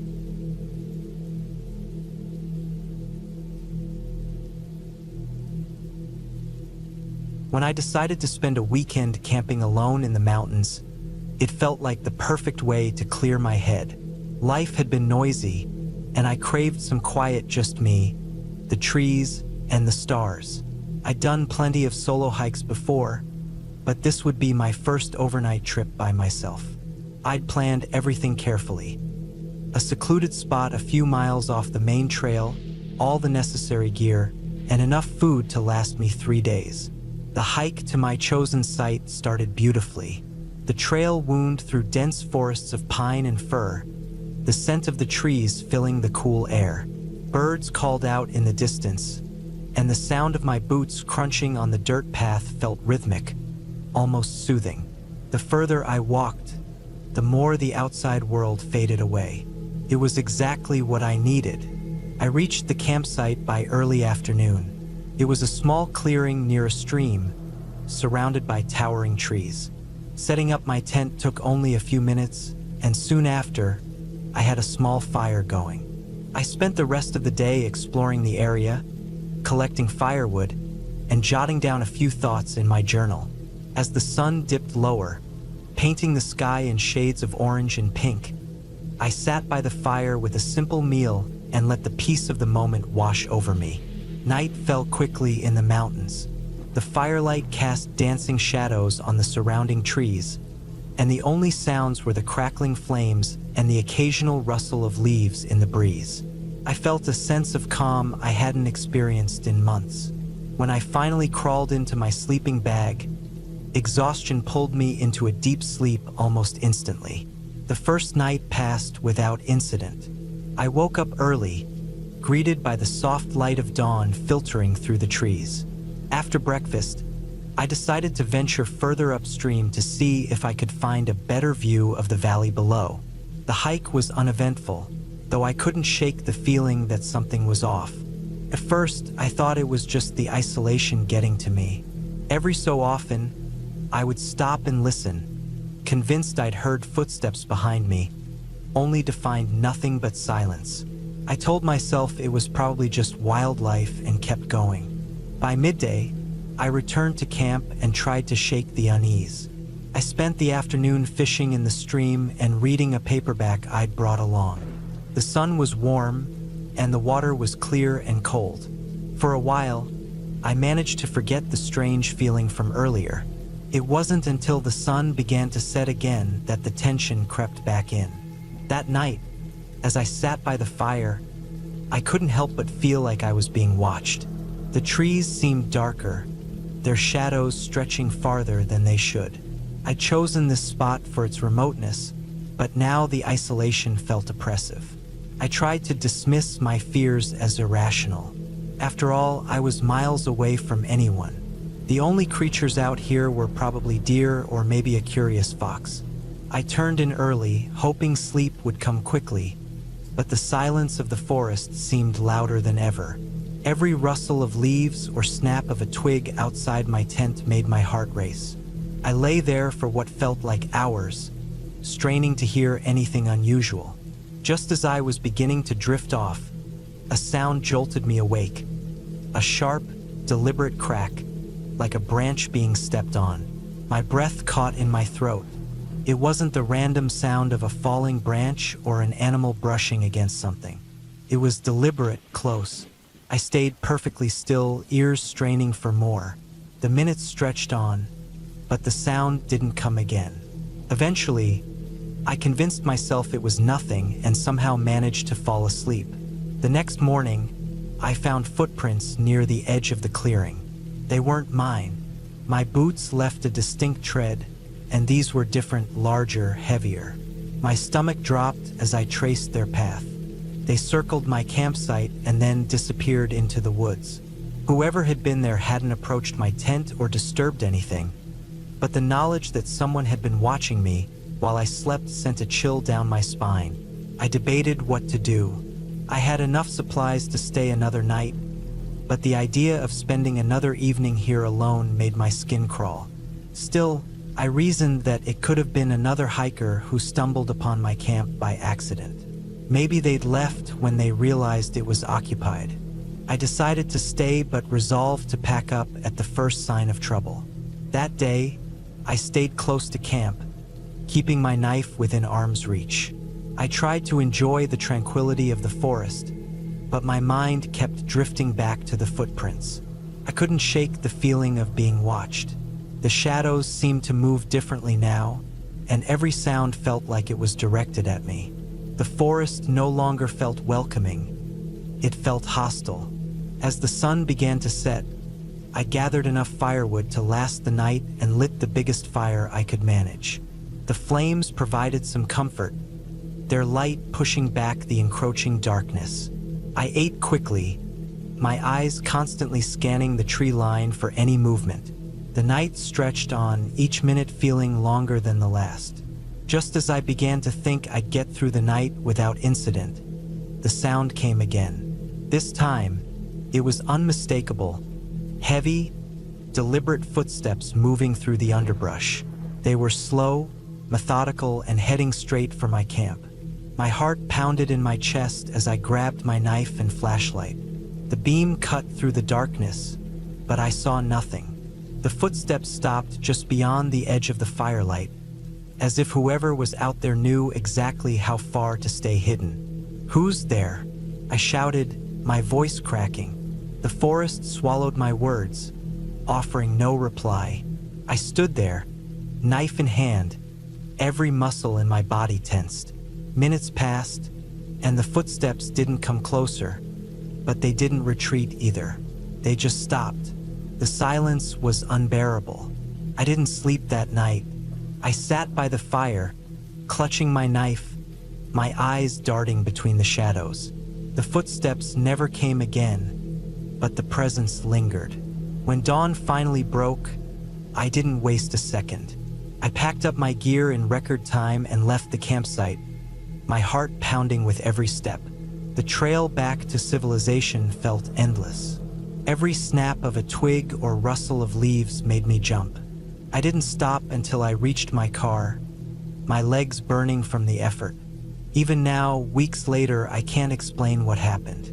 I've told myself it was probably just another camper or maybe a hunter who didn't want to disturb me. But deep down, I know it was more than that. Whoever or whatever was out there wasn't just passing through. They were watching, waiting, and I have no intention of ever going back to find out why.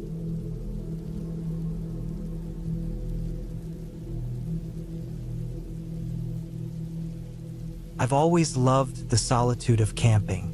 The thought of escaping the buzz of city life and being surrounded by nothing but the sounds of nature has always felt like a perfect reset.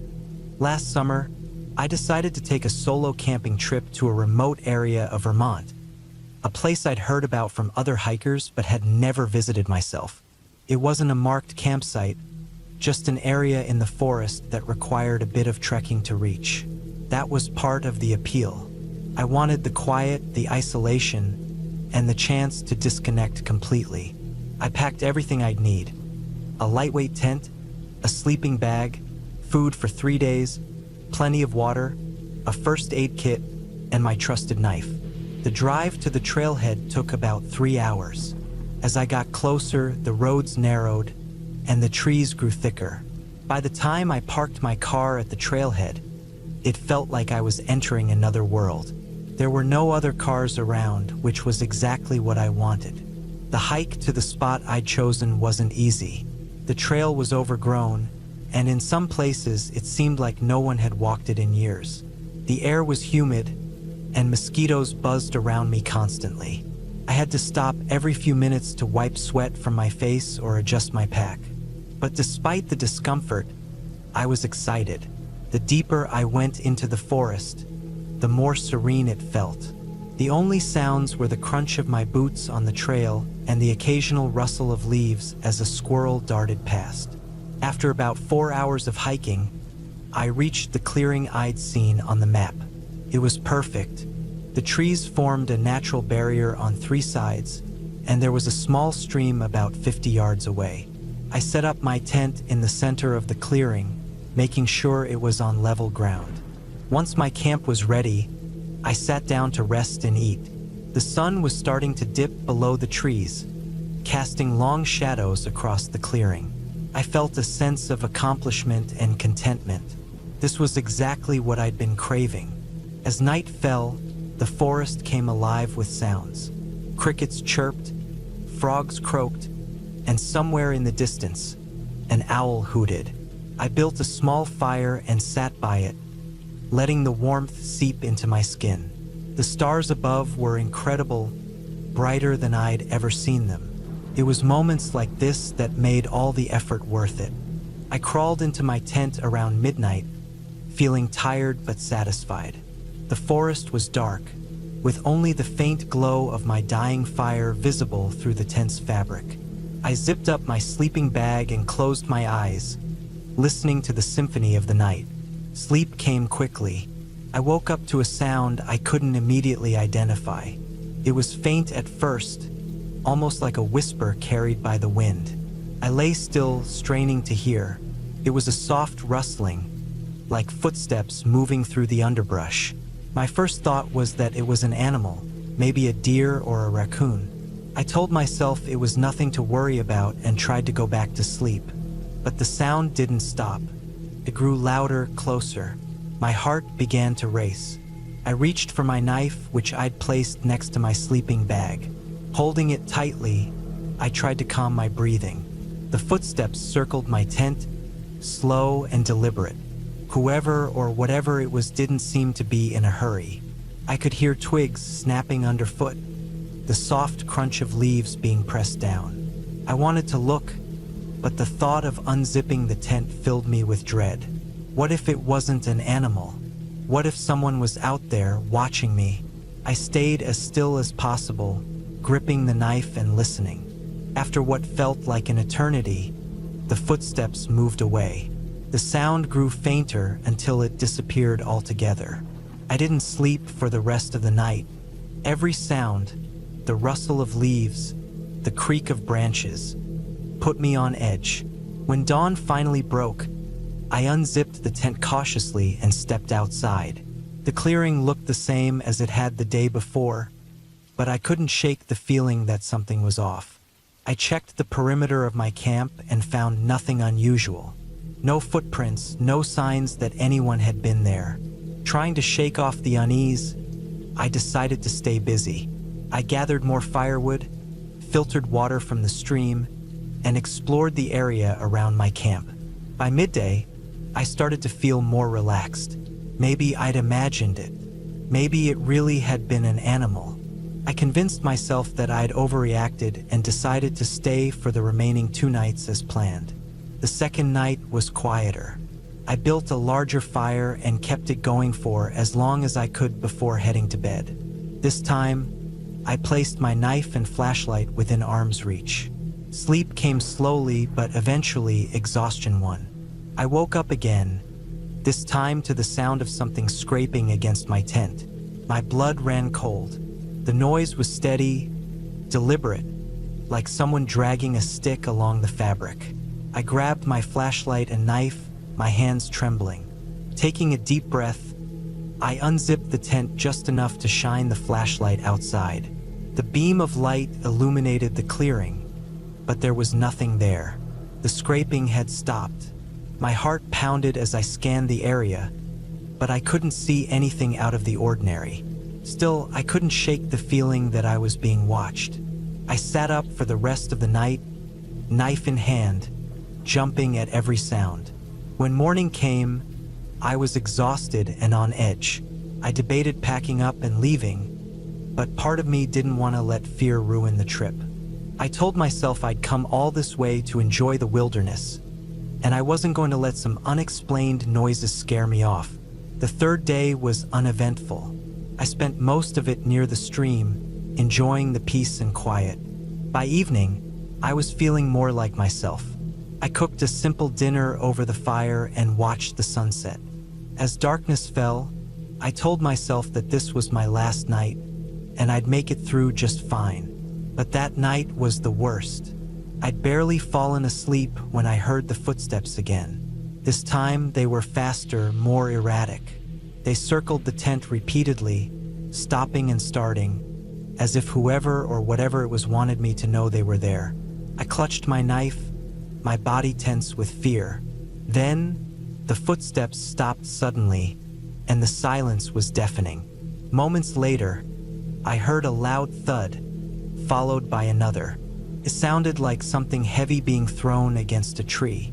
The noises were coming from the direction of the stream.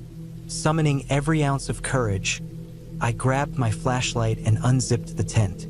The clearing was empty, but the noises continued, echoing through the forest. I decided I couldn't stay another second. I packed my gear as quickly and quietly as possible, my hands shaking. Leaving the tent behind, I strapped on my pack and started walking back toward the trail. The forest was pitch black, and my flashlight cast eerie shadows on the trees. Every so often, I'd hear a twig snap or leaves rustle, and I'd freeze, heart pounding, before moving again. The hike back to the car felt endless. My legs ached, and my lungs burned, but I didn't stop. The entire time, I felt like I was being followed. I turned my head quickly, trying to catch a glimpse of something, but there was never anything there. Just the oppressive darkness and the sound of my own footsteps. When I finally reached the trailhead and saw my car, I almost cried with relief. I threw my pack into the back seat and got in, locking the doors behind me. As I started the engine and drove away, I kept glancing in the rearview mirror, half expecting to see someone or something emerging from the trees. But there was nothing. I never figured out what happened during that trip. Maybe it was just my imagination running wild, or maybe there really was someone out there, playing games with me.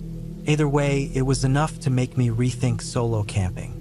The forest, once a place of peace and solitude, now feels like a place full of unknowns, and not all of them are comforting.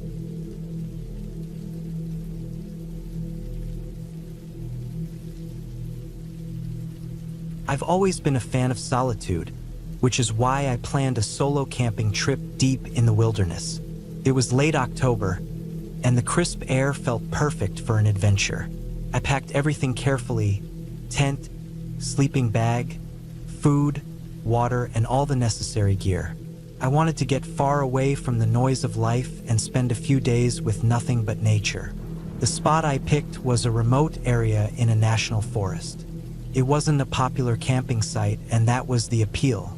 I had looked at maps, scoured forums, and found a place so tucked away it almost seemed forgotten. The nearest road was miles away, and there were no marked trails leading to where I was headed. It was the kind of place where you could feel like the only person in the world.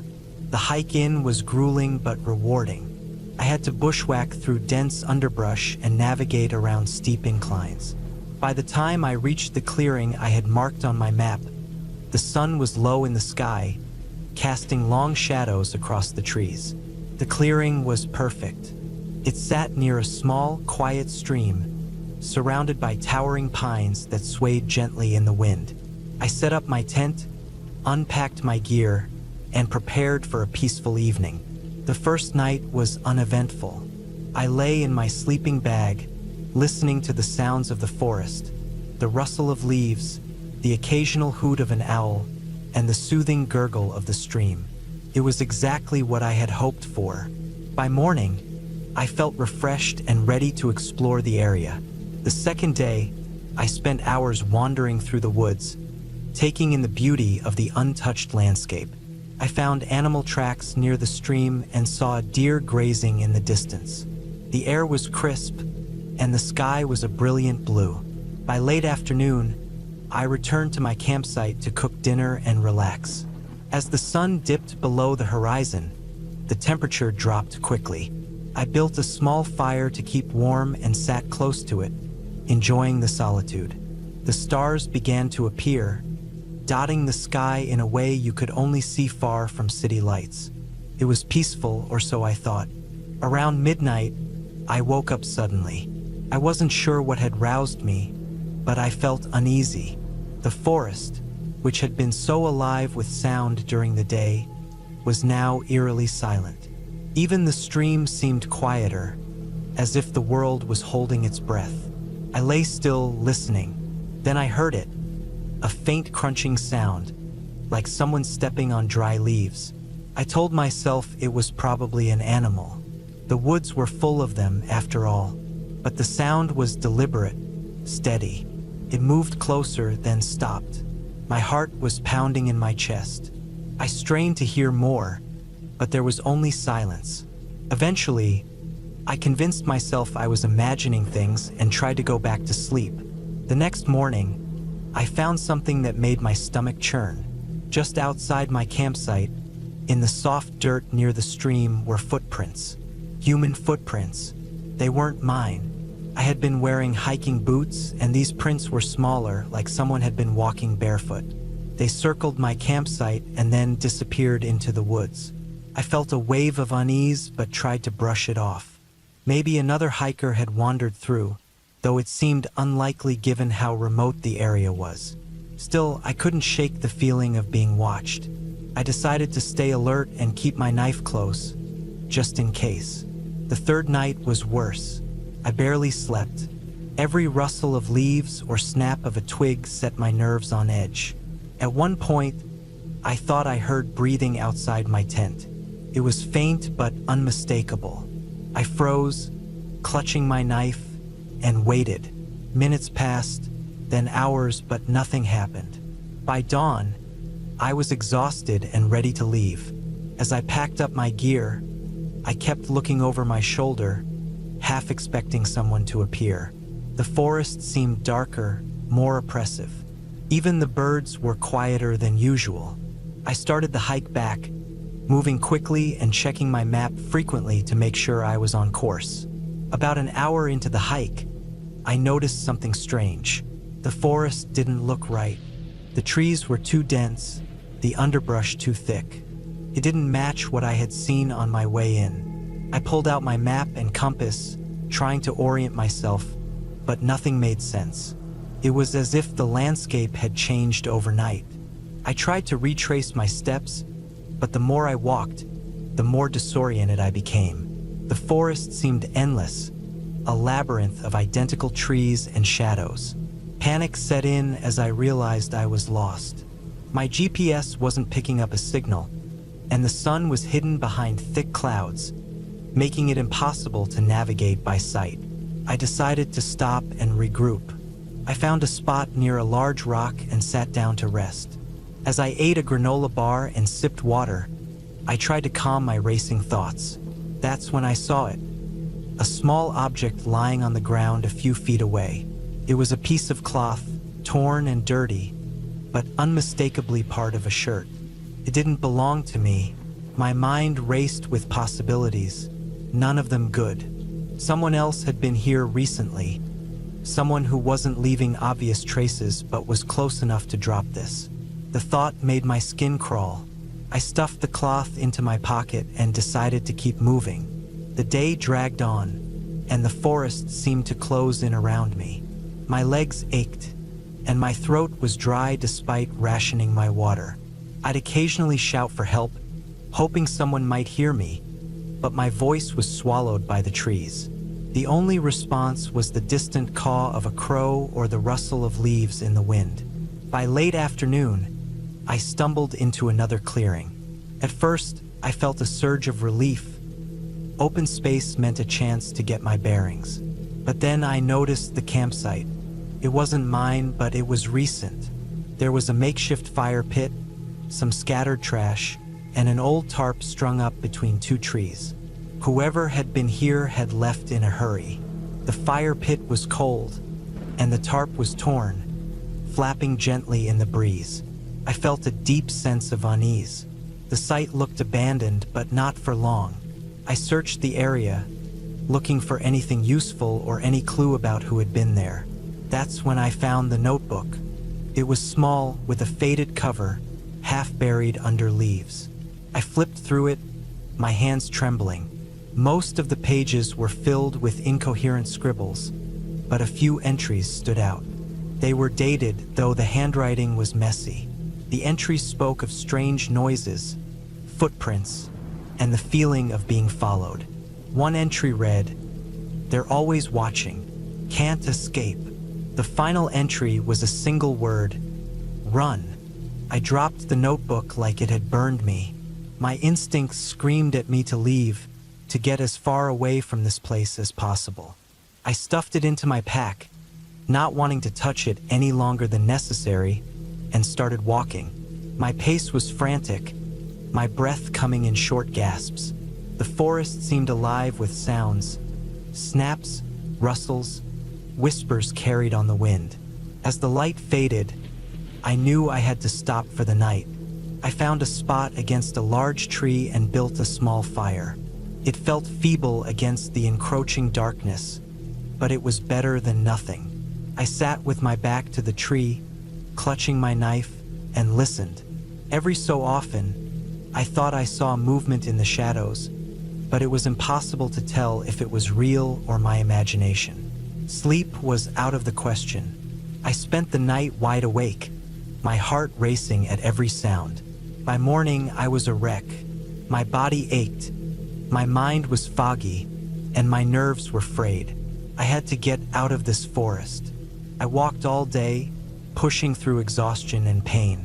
The trees seemed endless, the landscape repeating like a twisted loop. My water was almost gone, and I hadn't eaten since the granola bar the day before. Just when I thought I couldn't go any further, I heard it, the faint hum of a car engine. I followed the sound, desperation fueling my legs. After what felt like an eternity, I stumbled onto a dirt road. A car was parked a few yards away, and a man was unloading gear from the trunk.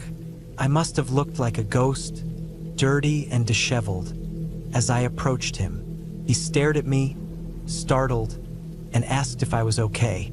I didn't have the energy to explain everything.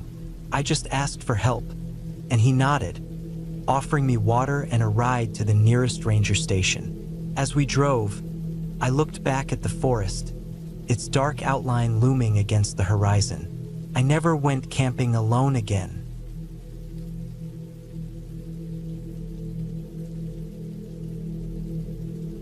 The trip was supposed to be a quiet getaway. I'd planned it months in advance, choosing a remote campsite deep in the heart of the forest. Solitude had always been my escape, and the thought of spending a week away from the buzz of the city felt like the perfect way to reset. I loaded my backpack with all the essentials: a sturdy tent, sleeping bag, plenty of food, water, and a first aid kit. I even brought along a weatherproof notebook and pen to jot down any thoughts or sketches. The drive to the trailhead took about 4 hours. The farther I got from the city, the less traffic there was. Eventually, I was on a dirt road surrounded by towering pines and the occasional glimpse of a deer darting into the underbrush. When I arrived, the parking lot was empty except for an old pickup truck that looked like it hadn't moved in weeks. I shrugged it off and hoisted my pack onto my shoulders, tightening the straps until it felt secure. The trail stretched ahead, a winding path through the dense forest. The first day was uneventful. I hiked for about 5 hours, stopping occasionally to sip water and adjust my pack. The trail was well marked, though the further I went, the less maintained it seemed. Overgrown bushes brushed against my legs, and fallen branches occasionally blocked the path. By late afternoon, I found a clearing near a small creek and decided to set up camp. The sound of the water was soothing, and the spot seemed far enough from the trail to avoid any unexpected visitors. Setting up the tent was muscle memory at this point. I'd done it dozens of times on previous trips. After staking it down, I gathered some dry wood and built a small fire. Dinner was a simple affair. A dehydrated meal I rehydrated with boiling water. As the sun dipped below the horizon, the forest came alive with sounds. The chirping of crickets, the occasional rustle of leaves, and the distant hoot of an owl. I felt at peace. The second day started early. I woke with the sun, packed up camp, and continued along the trail. My goal was to reach a lake about 15 miles in. I'd seen photos online, and it looked like the perfect spot to spend a couple of nights. The hike was tougher than the previous day. The trail became steeper, and I had to navigate around a few fallen trees. Around midday, I stopped to rest and eat a granola bar. The forest was eerily quiet, save for the occasional snap of a twig. I brushed it off as wildlife and pressed on. By late afternoon, I reached the lake. It was even more beautiful than I'd imagined. Crystal clear water stretched out before me, reflecting the surrounding trees and the blue sky above. I set up camp on a small rise overlooking the water. After pitching the tent, I walked down to the shore to refill my water bottles and wash up. The water was icy but refreshing. That night, as I sat by the fire, I thought about how perfect everything felt. The stillness of the forest, the crisp air, and the sense of being completely alone. But as the fire burned down to embers, I couldn't shake the feeling that something was off. The usual night sounds of the forest seemed muted. I told myself I was just being paranoid and crawled into my tent, zipping it up tight. I woke up in the middle of the night to a strange sound. It was faint at first, almost like the crunch of leaves underfoot. My heart raced as I lay still, straining to hear. The sound came again, closer this time. It wasn't a deer or any small animal. It was deliberate, methodical. Someone was walking around my campsite. I reached for the knife I kept in the tent pocket and held it tightly. The footsteps circled the tent once, then stopped. I could hear my own breathing, shallow and quick. Minutes passed, but it felt like hours. Finally, the footsteps retreated, fading into the distance. I didn't sleep for the rest of the night, clutching the knife and jumping at every sound. Morning couldn't come fast enough. When the first light broke through the trees, I unzipped the tent and stepped outside. The campsite looked undisturbed, but I couldn't shake the unease. I decided to pack up and move to another spot, further along the trail. As I hiked, I kept looking over my shoulder, half expecting to see someone following me. The forest felt different now, less welcoming and more like it was watching me. By mid-afternoon, I found another clearing near a ridge. The view was stunning, but I couldn't enjoy it. My mind kept replaying the sounds from the night before. I set up camp quickly, double-checking everything. I even placed a few rocks around the tent as a makeshift alarm system, hoping the noise would wake me if someone approached. That night, I barely slept. Every rustle of leaves or snap of a branch set my nerves on edge. Around midnight, I heard it again, the unmistakable sound of footsteps. They were heavier this time and closer. My heart pounded as I gripped the knife, listening. The footsteps stopped just outside the tent. I held my breath, every muscle in my body tense. Then, to my horror, I heard the faint sound of breathing. I don't know how long I stayed like that, frozen in fear. Eventually, the footsteps retreated again, disappearing into the night. When dawn broke, I packed up as quickly as I could. I decided to cut the trip short and head back to the trailhead. The sense of peace I'd come here for was gone, replaced by an overwhelming need to leave. The hike back was grueling. Every sound made me jump, and I couldn't shake the feeling that I was being watched. The forest, once a place of solace, now felt oppressive. When I finally reached the parking lot, relief washed over me. But as I approached my car, I noticed something that made my blood run cold. The driver's side door was unlocked. I was certain I'd locked it before setting out. Inside, nothing seemed out of place. My keys were still hidden in the magnetic box under the bumper, and my gear was untouched. But the fact that someone had been in my car was enough to send a shiver down my spine. I started the engine and drove away, glancing in the rearview mirror every few seconds. I don't know who or what was out there in the forest with me. Maybe it was a curious hiker, or maybe it was something more sinister. All I know is that I've never felt fear like that before. The woods, once my sanctuary, now feel tainted. I haven't been camping since.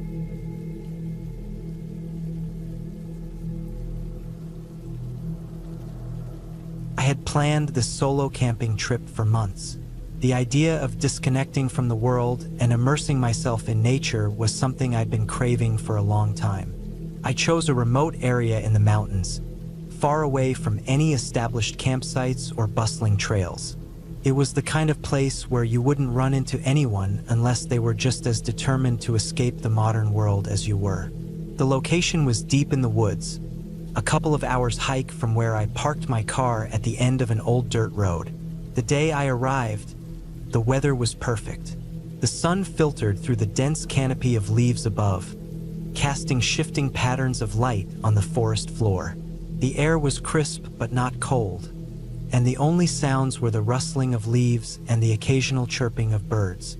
The hike to my chosen spot was challenging but rewarding. The trail, if you could even call it that, was overgrown and unmarked. I relied on a topographic map and compass to guide me. I had always prided myself on my navigation skills, and this was an opportunity to put them to the test. By mid-afternoon, I reached the clearing where I planned to set up camp. It was a beautiful spot, surrounded by towering pines with a small creek running nearby. The sound of the water added a calming backdrop to the scene. I pitched my tent on a patch of flat ground and set up a small fire pit. After gathering enough wood to last the night, I sat down to enjoy a meal of dehydrated camping food. The simplicity of it all was satisfying. As the sun began to set, the forest around me transformed. The warm golden light faded, replaced by cool shadows that deepened as the minutes ticked by. The sounds of the day gave way to the calls of nocturnal creatures. I've always found the woods at night both peaceful and unnerving. There's a primal part of your brain that reminds you how vulnerable you are out there. But I had done this before, and I knew that most of the fear was irrational. I stayed up for a while after dark, sitting by the fire and staring at the flames. The stars above were breathtaking, unimpeded by the light pollution of the city. I felt a deep sense of contentment. Eventually, I crawled into my tent and zipped myself into my sleeping bag. The rhythmic sound of the creek lulled me to sleep. Sometime in the middle of the night, I woke up. At first, I wasn't sure what had stirred me. I lay still, listening. The forest was alive with the sounds of insects and the occasional hoot of an owl. But there was something else. A faint rustling sound, like footsteps, coming from the direction of the creek. My first thought was that it might be an animal. Deer and raccoons were common in these parts, and they often moved around at night. I tried to convince myself it was nothing, but the sound persisted. It wasn't the random, aimless noise of an animal foraging. It was deliberate, like someone walking slowly and carefully. I sat up, straining to hear. The rustling stopped. I told myself it was probably just my imagination playing tricks on me. Maybe it was the wind or an animal that had moved out of earshot. But I couldn't shake the feeling of unease. I unzipped the tent and poked my head out. The fire had died down to embers, casting a faint orange glow. The forest beyond was pitch black. I didn't see or hear anything unusual.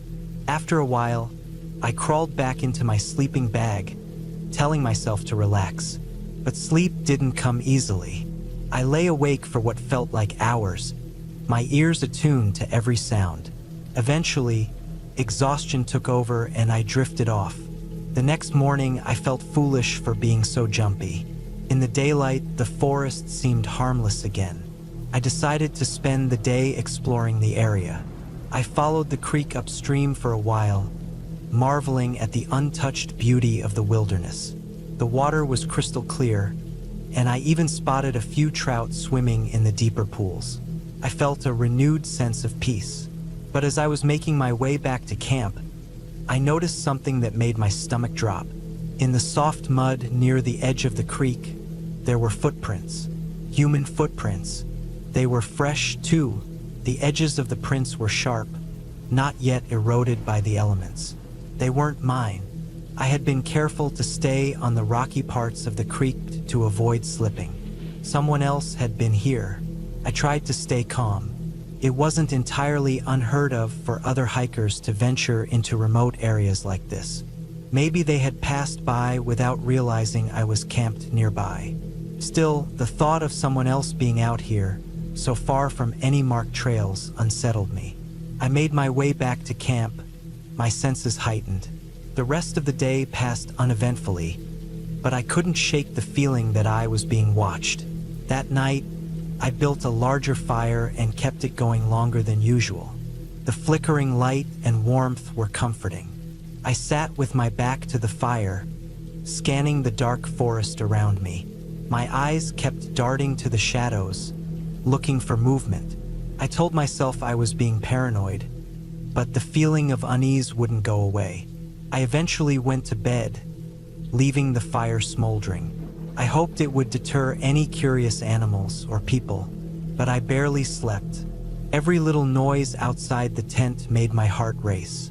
Around midnight, I heard it again. The same deliberate rustling I had heard the night before. This time it was closer, I grabbed the knife I always kept in my pack and held it tightly. My mind raced with possibilities.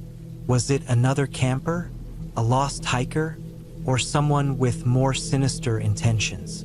I debated whether to call out, but something told me to stay quiet. The rustling grew louder, then stopped abruptly. I held my breath, straining to hear. Minutes passed, but it didn't start again. The rest of the night was a blur of anxiety and exhaustion. When dawn finally broke, I unzipped the tent and stepped outside, knife still in hand. The clearing looked the same as it had the day before, but I couldn't shake the feeling that something was off. I decided to pack up and leave. The trip was supposed to last another day, but my instincts were screaming at me to get out of there. As I was packing, I found something that made my blood run cold. Near the edge of the clearing, where the grass met the trees, there was a small pile of rocks stacked neatly on top of each other. It hadn't been there the day before. I had heard of cairns being used as trail markers, but this felt different. It was too deliberate, too close to my camp. Felt like a message. I finished packing in record time and started the hike back to my car. Every step felt heavier than the last. I kept glancing over my shoulder, half expecting to see someone following me. The forest, which had seemed so inviting just a day ago, now felt oppressive. The trees loomed overhead, their branches intertwining to block out the sun. Every rustle of leaves or snap of a twig set my nerves on edge. When I finally reached my car, I felt a wave of relief wash over me. But as I unlocked the door and threw my gear inside, I noticed something that made my heart skip a beat. On the hood of the car, scratched into the dirt, was a single word: leave. I didn't waste any time. I got in, locked the doors, and started the engine. As I drove away, I couldn't help but glance in the rearview mirror. The road behind me was empty, but I couldn't shake the feeling that I was being watched. Even now, I can't explain what happened during that trip. But one thing is certain: I won't be going back.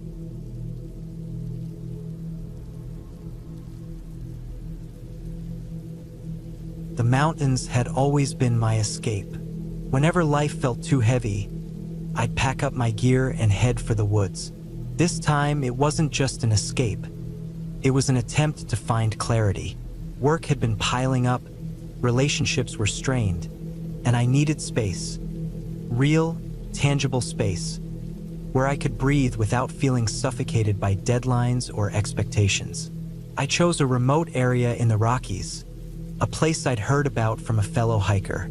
It was supposed to be serene and untouched, far from the usual trails crowded with campers and day trippers. Perfect, I thought. I spent days planning, ensuring I had everything I'd need for a solo trip: food, water, a sturdy tent, tools, a map, and my trusty GPS device. I left nothing to chance, or so I thought. The drive to the trailhead took nearly 6 hours. As the sun began to dip behind the peaks, I parked my car in the small, empty lot and shouldered my pack. The air was crisp, tinged with the earthy scent of pine. I locked the car, double-checked my gear, and set off. The trail was narrow, winding its way through dense forest. Shadows stretched long across the path, and the only sounds were my boots crunching on the dirt and the occasional rustle of leaves in the breeze. By the time I reached my intended campsite, it was nearly dark. I chose a flat, open spot surrounded by trees, far enough from any potential water sources to avoid unwelcome wildlife visitors. I pitched my tent quickly, my fingers fumbling slightly in the cold air. Once it was up, I gathered some dry wood and started a small fire. The warmth was a welcome relief as I ate a simple meal and stared into the flames. The night was quiet, too quiet. Something you notice only when you're far from civilization: the absence of noise. No hum of distant traffic, no voices, no planes overhead, just the occasional snap of a twig or the rustle of branches. It was peaceful at first, but as the hours dragged on, The silence felt oppressive. I'd always considered myself comfortable in the wilderness, but something about that night felt off. I crawled into my tent, zipped it up, and settled into my sleeping bag. Sleep came slowly. I'd drift off for a moment, then jerk awake, convinced I'd heard something outside. Each time, I'd lie there, holding my breath, straining to hear anything beyond the pounding of my own heart. But there was nothing, just the wind and the occasional creak of the trees. Morning came, bringing with it a pale, gray light that filtered through the forest. I felt foolish for my unease the night before. After all, I was alone out here. What could possibly have been out there? I shook off the lingering anxiety, packed up my gear, and set off to explore further up the trail. The hike was beautiful, the kind of beauty that makes you feel small in the best possible way. Towering pines, jagged cliffs, and a sky so blue it seemed almost unreal. I spent hours walking, stopping occasionally to take pictures or jot down notes in my journal. By mid-afternoon, I'd reached a small clearing with a breathtaking view of the valley below. It was the perfect spot to set up camp for the night. As I unpacked, I noticed something odd. The ground near the edge of the clearing was disturbed, as if someone or something had been digging. It wasn't recent, the dirt was dry and slightly compacted, but it was strange nonetheless. I'd seen animal burrows before, and this didn't look like that. It was too large, too deliberate. I tried not to let it bother me. The wilderness is full of mysteries. After all, that night, the unease returned. The fire crackled, sending sparks into the dark, but it did little to chase away the feeling that I was being watched. I kept glancing over my shoulder, half expecting to see a pair of eyes staring back at me from the shadows. But there was nothing, just the trees swaying gently in the breeze. I decided to turn in early, hoping sleep would come easier this time. Didn't. The noises started just as I was beginning to drift off. Faint at first, almost imperceptible, like the sound of someone stepping lightly on dry leaves. I froze, every muscle tensed, listening intently. The sound came again, closer this time. It wasn't the random rustling of an animal. It was deliberate, measured. I reached for my flashlight, my fingers trembling slightly, and unzipped the tent just enough to peek outside. The beam of light cut through the darkness, illuminating the clearing. Nothing. I swung the flashlight in a slow arc, scanning the trees. Still nothing. I told myself it was just my imagination, the result of spending too much time alone. But as I zipped the tent back up, I couldn't shake the feeling that I wasn't alone. The rest of the night passed in fitful bouts of sleep, each one interrupted by the same faint noises. By dawn, I was exhausted. I decided to cut the trip short and head back to the trailhead. The thought of another sleepless night in the woods was unbearable. As I packed up, I noticed something that made my stomach drop. The ground around my tent was disturbed. Not much, but enough to notice if you were paying attention. Small, shallow indentations in the dirt like footprints. They were too small to be human but too large and oddly shaped to belong to any animal I could think of. I stared at them for a long moment, my mind racing. I forced myself to stay calm. Panicking wouldn't help. I finished packing, shouldered my pack, and set off down the trail at a brisk pace. The woods felt different in the daylight, less threatening, but the sense of being watched never left me. Every so often, I'd stop and turn, scanning the trees behind me. There was never anything there, but the feeling persisted. By the time I reached the trailhead, the sun was beginning to set. My car was a welcome sight, a small piece of normalcy in an otherwise surreal experience. I loaded my gear into the trunk, slid into the driver's seat, and locked the doors. As I started the engine, I glanced in the rearview mirror. For a brief moment, I thought I saw something move in the trees behind me.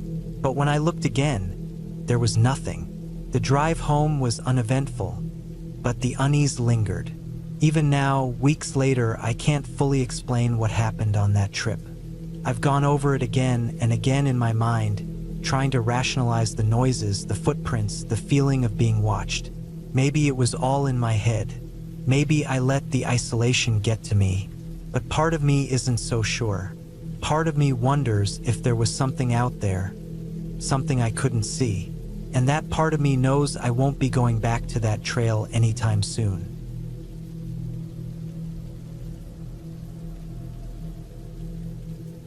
I've always loved camping.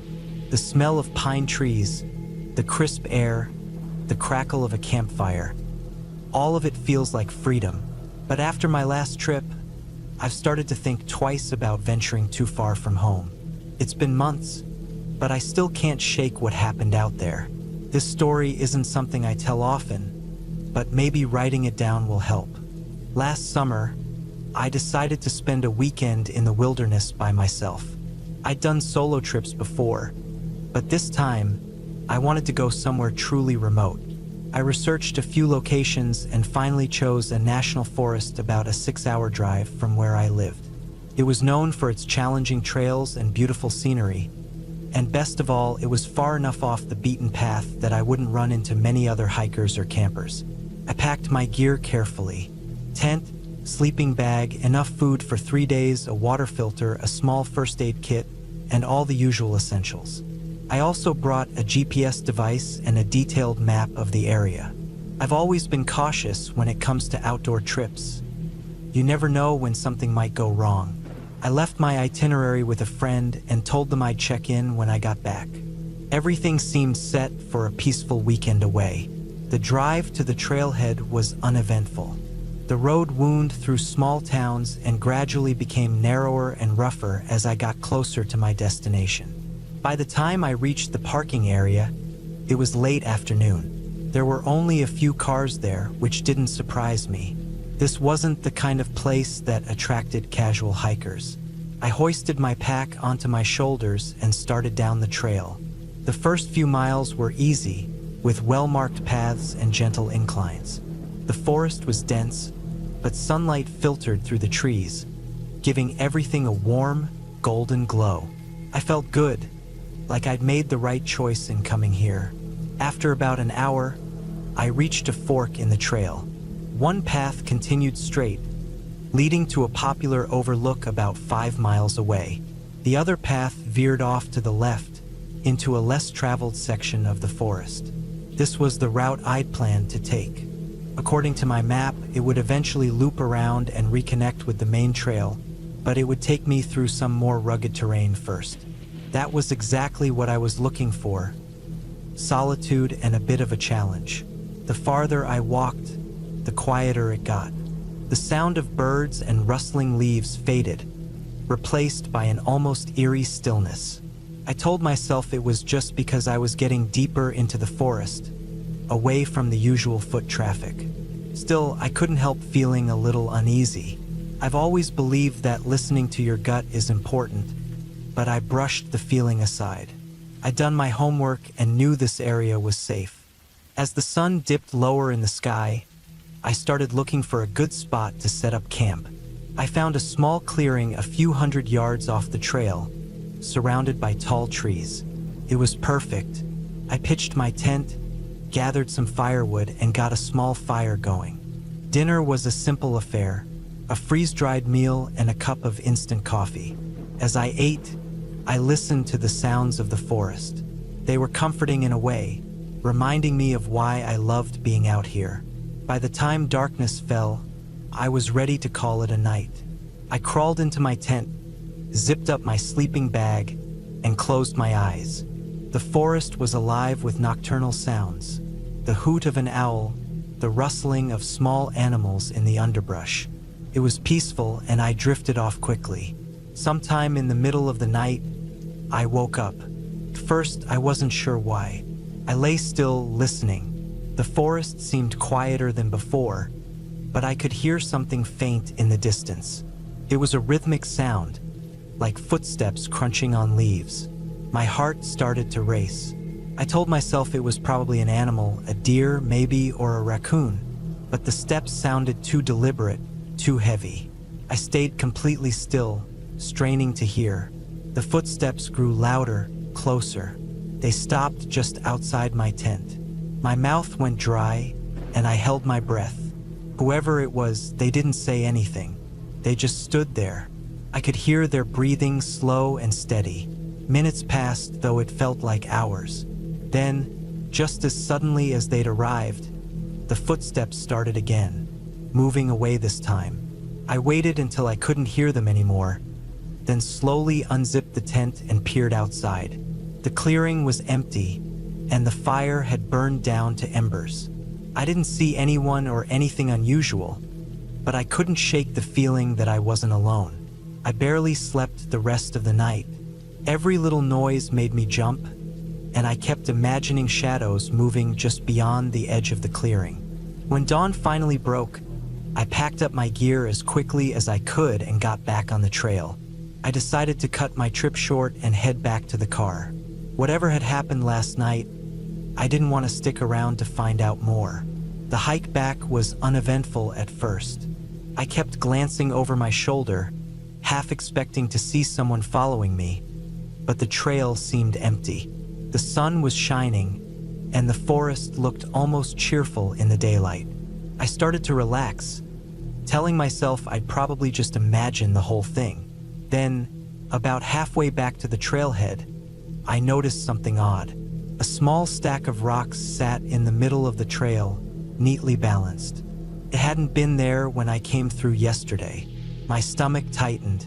Rock stacking isn't uncommon in the wilderness, but this felt out of place, almost like a marker. I stepped around it carefully and kept walking. The closer I got to the trailhead, the more uneasy I felt. I started noticing other little things. Broken branches, scuffed patches of dirt, as if someone had been moving through the forest off the trail. Quickened my pace, my heart pounding. By the time I reached the parking lot, I was practically running. When I finally saw my car, I felt a wave of relief. But as I got closer, that relief turned to dread. There was something stuck under one of the windshield wipers, a piece of paper folded neatly. My hands trembled as I unfolded it. The note was short, written in blocky letters, "You should stay home."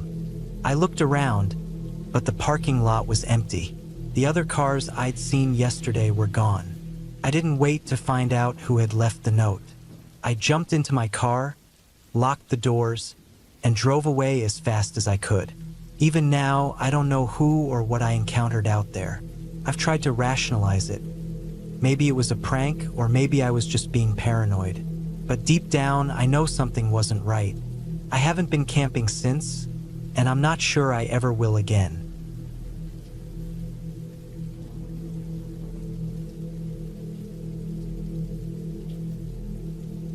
When I decided to spend a weekend camping by myself in the woods, I thought it would be the perfect way to unwind.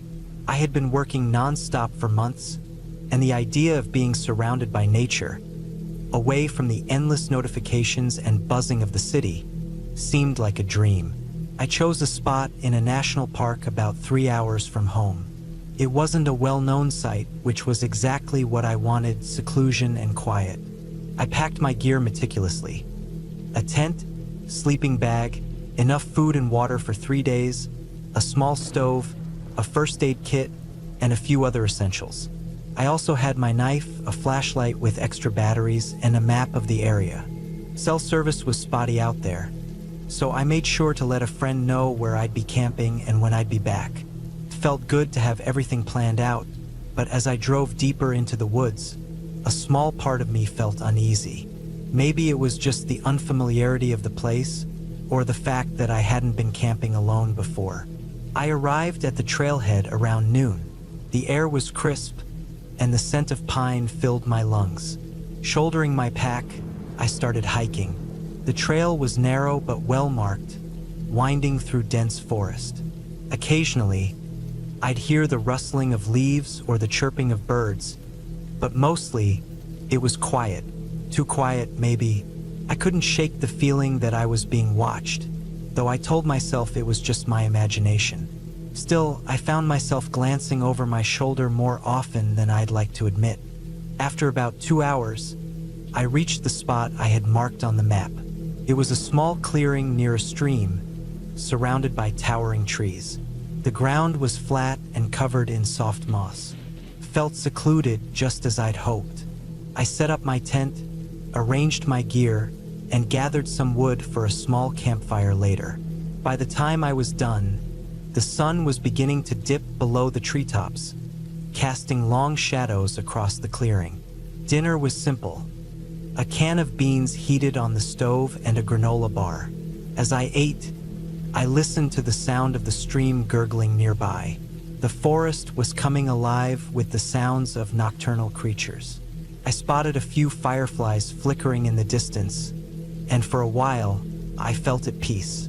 But then, as the darkness deepened, that uneasy feeling returned. The fire crackled softly as I sat by it, staring into the flames. That's when I heard it, a faint snapping sound, like a twig breaking underfoot. My head shot up and I scanned the edge of the clearing. Nothing, just darkness and the faint outlines of trees. I told myself it was probably a deer or some other animal. But then I heard it again, closer this time. My stomach tightened, and I felt my heartbeat quicken. Grabbing my flashlight, I shone it toward the source of the sound. The beam cut through the darkness, revealing a nothing, just trees and undergrowth. I took a deep breath and tried to calm myself. It was probably just an animal, I told myself again. Still, I decided to keep my knife within arm's reach for the rest of the night. The hours dragged on. I tried to sleep, but every little sound outside the tent jolted me awake. Around midnight, I heard what sounded like footsteps circling my campsite. Slow, deliberate steps. My breath caught in my throat, and I froze, straining to listen. The steps stopped for a moment, then resumed, moving closer to the tent. My mind raced. Was it a person? An animal? Whoever or whatever it was, they were too quiet to be a deer or a bear. I stayed completely still, clutching my knife and listening. The footsteps eventually faded into the distance, but I didn't dare move. I spent the rest of the night wide awake, every nerve on edge. When dawn finally broke, I stepped out of the tent, my legs shaky. The clearing looked the same as it had the day before, but something felt off. I checked the perimeter of my campsite and found footprints in the soft ground near the edge of the clearing. Human footprints. My mind raced. Was someone messing with me? Was I in danger? I decided to pack up and leave, but as I started to dismantle my tent, I felt a surge of stubbornness. This was supposed to be my time to relax, and I wasn't gonna let some weirdo ruin it. I told myself the footprints could have been from someone passing through before I arrived. Maybe they'd come back out of curiosity and then left. Still, I couldn't shake the unease. That day, I explored the area around my campsite, keeping my knife and flashlight on me at all times. I found an old, overgrown trail that seemed to lead deeper into the woods. Curiosity got the better of me, and I followed it for a while. The trees grew denser, and the air felt colder. About a mile in, I stumbled upon something that made my blood run cold. An abandoned campsite. The tent was collapsed and torn, the fabric faded and covered in moss. There were remnants of a campfire, long since extinguished, and scattered belongings. A rusted canteen, a tattered backpack, and a shoe. It looked like it had been there for years. But what unnerved me most was the eerie silence. No birds, no rustling leaves, nothing. I felt like I was being watched again. My heart pounded as I quickly turned and headed back to my own campsite. The whole way, I couldn't shake the feeling that someone was following me, though I never saw or heard anything. That night, I decided not to light a fire. I didn't want to draw attention to myself. Instead, I sat in the dark, listening. Around midnight, the footsteps returned. This time, they didn't stop at the edge of the clearing. They came right up to the tent. I held my breath, clutching my knife tightly. The fabric of the tent rustled, as if someone was brushing against it. My heart felt like it was going to explode. Then, just as suddenly as they had started, the footsteps retreated. I didn't sleep at all that night.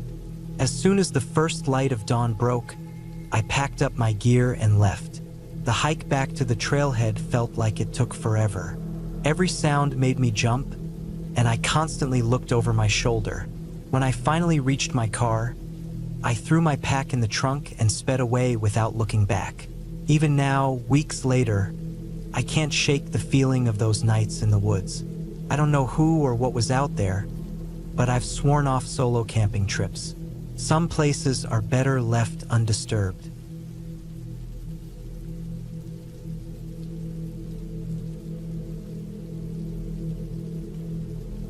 I never thought my solo camping trip in the Rockies would turn into the most terrifying experience of my life. Growing up in Vermont, I had always been surrounded by forests, and I considered myself an experienced hiker and camper. When I moved to Switzerland, I kept up the habit of escaping to the mountains whenever I could. That summer, I decided to challenge myself with a week-long camping trip in a remote area of the Rockies. It was supposed to be peaceful, just me, my gear, and the wilderness. I spent weeks planning. I packed carefully, including a sturdy tent, enough food to last the week, a water filtration system, and a detailed map of the area. I also carried a GPS device and a fully charged satellite phone, just in case. The trail I chose was far from popular routes. I wanted solitude, and this area promised it. The first 2 days went as planned. The trail was challenging but manageable. The towering pine trees, crisp mountain air, and distant sounds of wildlife felt like pure freedom. I pitched my tent near a small stream the first night and fell asleep to the soothing sound of running water. On the second day, I hiked higher, passing through meadows dotted with wildflowers and catching glimpses of snow-capped peaks in the distance.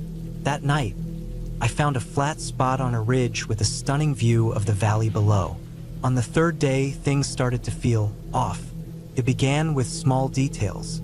As I was packing up my camp that morning, I noticed my food bag, which I had hung from a tree branch to keep it safe from animals, was slightly out of place.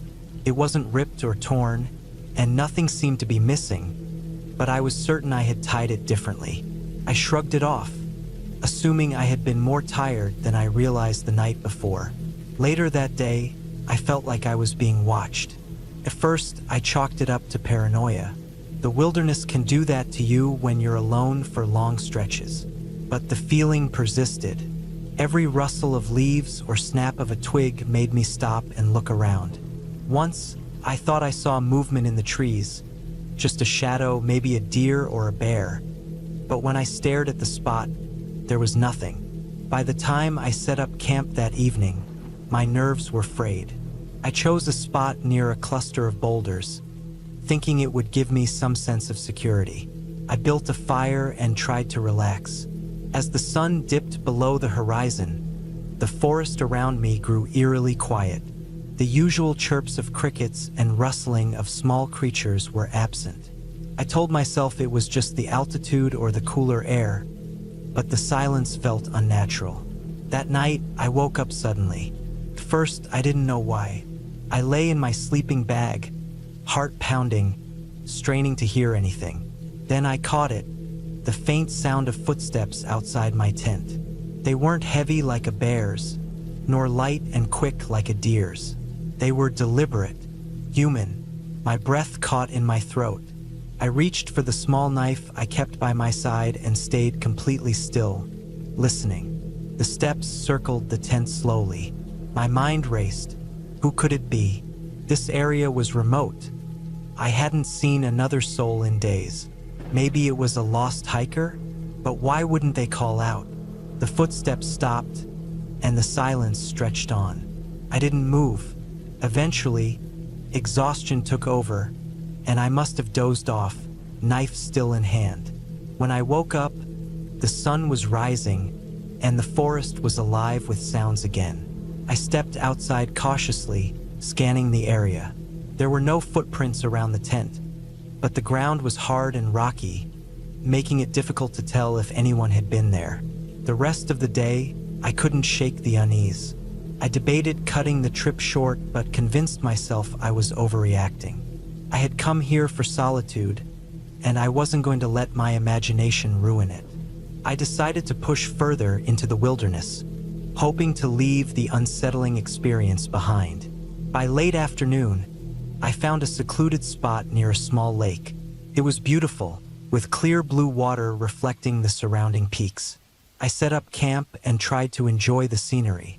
But as night fell, the sense of unease returned. I built a larger fire than usual and kept my knife and flashlight within arm's reach. Sometime in the middle of the night, I woke up again. This time, it wasn't footsteps that roused me. It was the sound of something brushing against the side of my tent. It was subtle, like someone running their hand lightly over the fabric. My blood ran cold.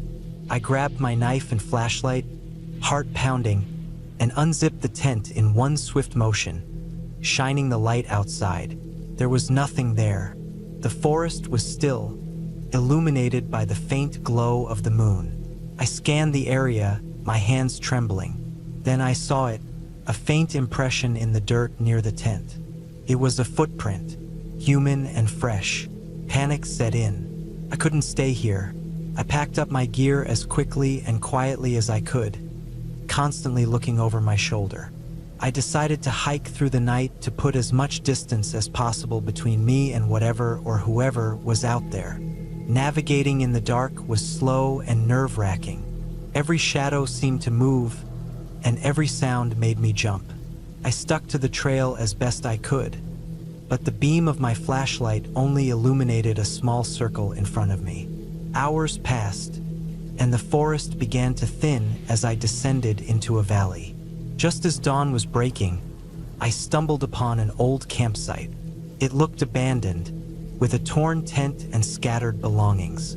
My stomach churned as I took in the scene.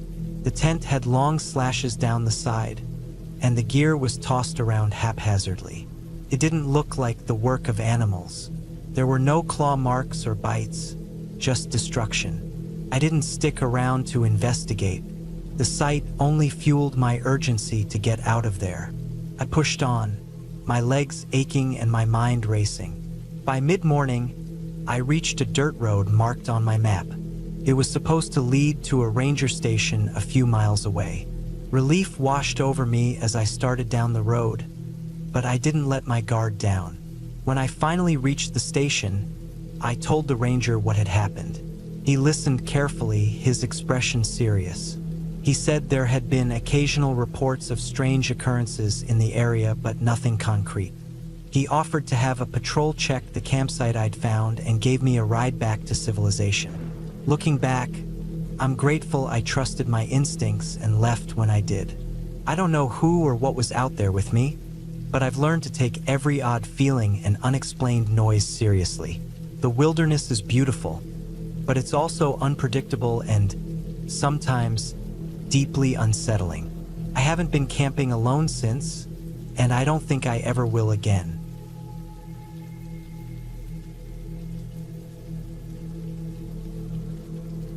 I've always loved camping. There's something about the way the air smells in the wilderness, the way the trees seem to hold secrets, and the solitude that makes it feel like an escape from everything. So when I decided to take a solo camping trip in early October, it didn't feel unusual. I had done this many times before. This time, though, I picked a location deeper into the forest, far from any established campground. I wanted to be alone with nature. I drove out early in the morning, my car packed with everything I might need: tent, sleeping bag, food, water, a small stove, a first aid kit, and a few other essentials. The trailhead was about a 3-hour drive from home, and by the time I arrived, the sun was high in the sky.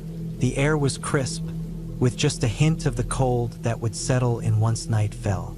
I slung my backpack over my shoulders, locked the car, and started the hike. The trail was rugged but beautiful. It snaked through dense woods, occasionally opening up to breathtaking views of rolling hills and valleys. The trees were starting to turn, their leaves a mix of gold, red, and orange. I felt a rush of excitement knowing I was heading somewhere few people ventured. After about 4 hours of hiking, I veered off the marked trail, using my map and compass to navigate. I had picked a spot about 2 miles off the trail, a small clearing near a stream. It seemed perfect. When I finally reached the clearing, it was late afternoon. The spot was even better than I imagined. The stream bubbled quietly, and the clearing was surrounded by tall pines and oaks. I set up my tent near the edge of the trees, close enough to the stream to hear it, but far enough to avoid any dampness. I gathered some wood for a small fire, set up my cooking gear, and made myself a simple meal of instant noodles and tea. As the sun dipped below the horizon, the forest seemed to come alive with sound. Crickets chirped, leaves rustled, and occasionally, I heard the distant hoot of an owl. By the time the fire burned down to embers, I was feeling the chill of the night. I crawled into my tent, zipped myself into my sleeping bag, and turned off my headlamp. Darkness enveloped everything, and I drifted off to sleep to the soothing sound of the stream. I woke up sometime in the middle of the night, unsure of what had roused me. For a moment, I lay still, listening. The forest sounds were different now. The crickets had gone silent, and the only sound was the stream.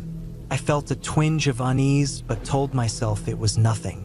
Wildlife moves around at night, and sometimes the sounds change.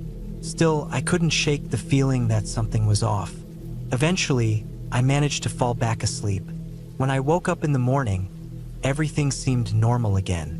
The sun was shining, birds were chirping, and the unease from the night before felt like a bad dream. I spent the day exploring the area, following the stream for a while and taking in the beauty of the forest.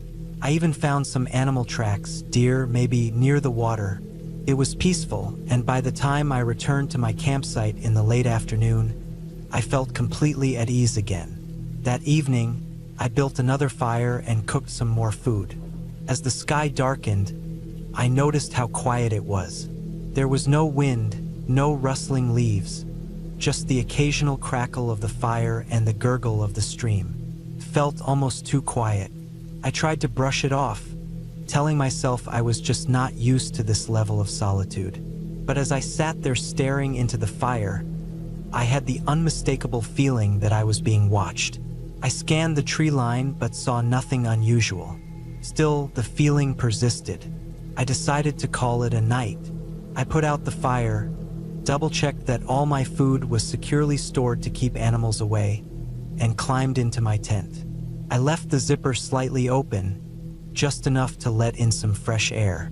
I lay there for a long time, listening to the sounds of the forest, or rather, the lack of them. At some point, I must have fallen asleep, because I woke up again to a sound that made my heart race. It was faint, but it was there. A crunching noise, like footsteps on dry leaves. It wasn't constant. It came in intervals, like someone trying to move quietly but occasionally stepping on something that gave them away. My first thought was an animal, but the sound was too deliberate. It wasn't the random rustling of a deer or a raccoon. It sounded like a person. I stayed perfectly still, barely breathing, straining to hear more. The footsteps stopped for a moment, and then I heard something else. A faint scraping sound, like metal on wood. My mind raced. Was it another camper? A hunter? But why would anyone be out here in the middle of the night? I reached for the small knife I kept in my bag, my hands trembling. I didn't want to unzip the tent and look outside. The thought of facing whoever or whatever was out there was terrifying. Instead, I stayed inside, clutching the knife and praying that the sounds would go away. After what felt like an eternity, the noises stopped. I didn't hear footsteps, scraping, or anything else, just the stream and the occasional hoot of an owl. I lay awake for hours, my body tense, until exhaustion finally took over and I fell asleep. The next morning, I stepped out of my tent cautiously, knife in hand. The clearing looked the same as it had the day before. There were no signs of anyone or anything having been there. But when I walked around the perimeter of the campsite, I found something that made my blood run cold. About 20 feet from my tent, there was a small pile of rocks that hadn't been there before. On top of the pile was a single rusty nail. I stared at it for a long time, trying to make sense of it. Was someone trying to scare me? Or was it some kind of warning? I packed up my campsite quickly, my heart racing. The thought of staying another night was out of the question. I checked my map and decided to take a different route back to the trailhead, one that would loop around and avoid retracing my steps. The hike back was nerve-wracking. Every sound made me jump, and I kept looking over my shoulder, expecting to see someone following me. But the forest remained empty. When I finally reached my car, I felt an overwhelming sense of relief. I threw my pack in the back seat, locked the doors, and drove away as fast as I could. To this day, I don't know who or what was out there that night. I've told myself it could have been a prank or some local tradition I didn't understand. But the memory of those footsteps, the scraping sound, and that eerie pile of rocks still haunts me. I haven't been camping alone since.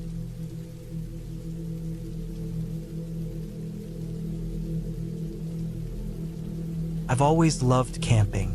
The quiet escape into nature, the lack of distractions, the opportunity to unplug. It's all so refreshing. I used to go camping with friends back in the day, but as I got older, I found myself preferring solo trips. There's something about being alone in the wilderness that feels almost meditative. That was until my last trip, the one that changed everything. I decided to camp in a national forest about 3 hours from my home. I won't name it because, honestly, I don't want to discourage anyone from enjoying the outdoors. This particular forest was dense, with miles of trails winding through thick woods and occasional clearings. It wasn't a popular spot, which was part of the appeal. I'd been there a couple of times before, but this time I planned to explore deeper into the woods than I ever had. I packed light but made sure to bring the essentials. My tent, sleeping bag, enough food and water for 3 days, a portable stove, a flashlight, and my trusty pocket knife. I also carried a small first aid kit and a map of the area. Cell service was non-existent out there, but I'd always felt confident navigating with a map and compass. The drive to the trailhead was uneventful. I parked my car in the small gravel lot, shouldered my backpack, and set off. The weather was perfect for hiking, crisp air with a slight breeze, the kind of day that makes you feel alive. The trail started off wide and well-trodden, but as I ventured deeper, it narrowed and became less distinct. Fallen leaves blanketed the ground, muffling my footsteps. The forest around me was alive with the sounds of nature, birds chirping, leaves rustling in the wind, the occasional snap of a twig underfoot. By late afternoon, I reached a small clearing I'd marked on my map. It was an ideal spot to set up camp. The ground was flat, and there was a small stream nearby for water. I pitched my tent, gathered some wood for a small fire, and settled in. Dinner was a simple meal of instant noodles and a protein bar, but out there it tasted like a feast. As the sun dipped below the horizon, I sat by the fire, watching the flames dance and listening to the night sounds of the forest. It was peaceful, almost hypnotic. The first night passed without incident. I slept soundly, waking up with the sun. After a quick breakfast, I decided to spend the day exploring. I packed a smaller day pack with some water, snacks, and my map, leaving most of my gear at the campsite. I ventured off the main trail, curious to see what lay beyond. The forest grew denser the farther I went, the trees towering overhead and blocking out much of the sunlight. It was beautiful, but there was also an unsettling sense of isolation. I reminded myself that this was what I'd come for: solitude, a break from the chaos of daily life. Around midday, I stumbled upon something unusual.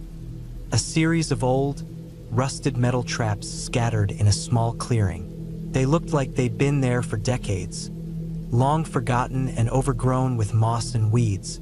I'd read about hunters using these kinds of traps in the past, but they were illegal now. Still, it was a reminder that this forest had a history, one I didn't fully understand. I took a few photos, then moved on. As the day wore on, I started to feel a little uneasy.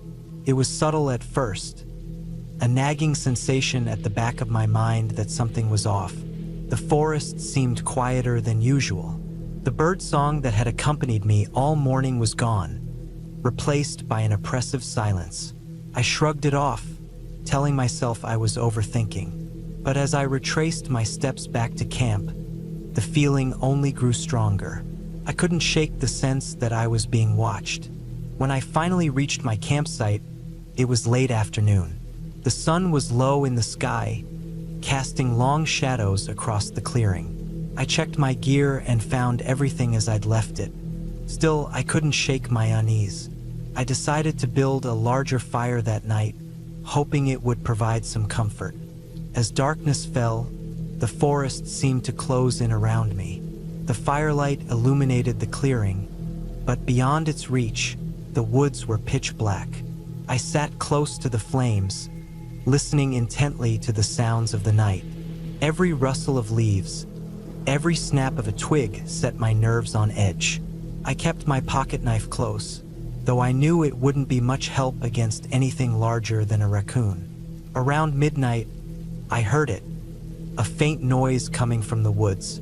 It was distant at first, almost imperceptible, but it grew louder and more distinct. Footsteps. They were deliberate, heavy, and too rhythmic to belong to an animal. My heart pounded in my chest as I strained to see beyond the firelight. The footsteps stopped just at the edge of the clearing. I held my breath, listening, waiting, but nothing happened. Whoever or whatever was out there didn't come closer. I didn't sleep much that night. I stayed by the fire, gripping my knife, my eyes darting to every shadow. By dawn, the forest seemed to return to normal. The birds were singing again, and the sense of dread had lifted. I told myself it was probably just a deer or some other animal, though deep down I didn't believe it. I decided to cut my trip short. As much as I loved the outdoors, the previous night had shaken me. I packed up my gear and set off toward the trailhead. The hike back was uneventful, but I couldn't shake the feeling that I was being followed.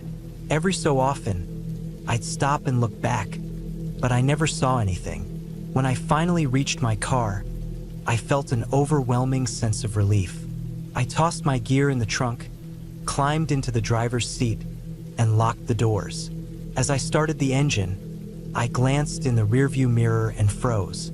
In the distance, at the edge of the parking lot, a figure stood partially hidden among the trees. I couldn't make out any details, but it was unmistakably human. I didn't wait to find out who it was or what they wanted. I threw the car into gear and sped out of there, my hands gripping the steering wheel so tightly they ached. Even as I drove away, I couldn't shake the image of that figure in the woods. That was the last time I went camping alone. The outdoors still call to me, but now I stick to well-populated campsites and always go with friends. Some people might call me paranoid, but I know what I felt out there. The wilderness is beautiful, but it's also vast and unpredictable. You're never as alone as you think.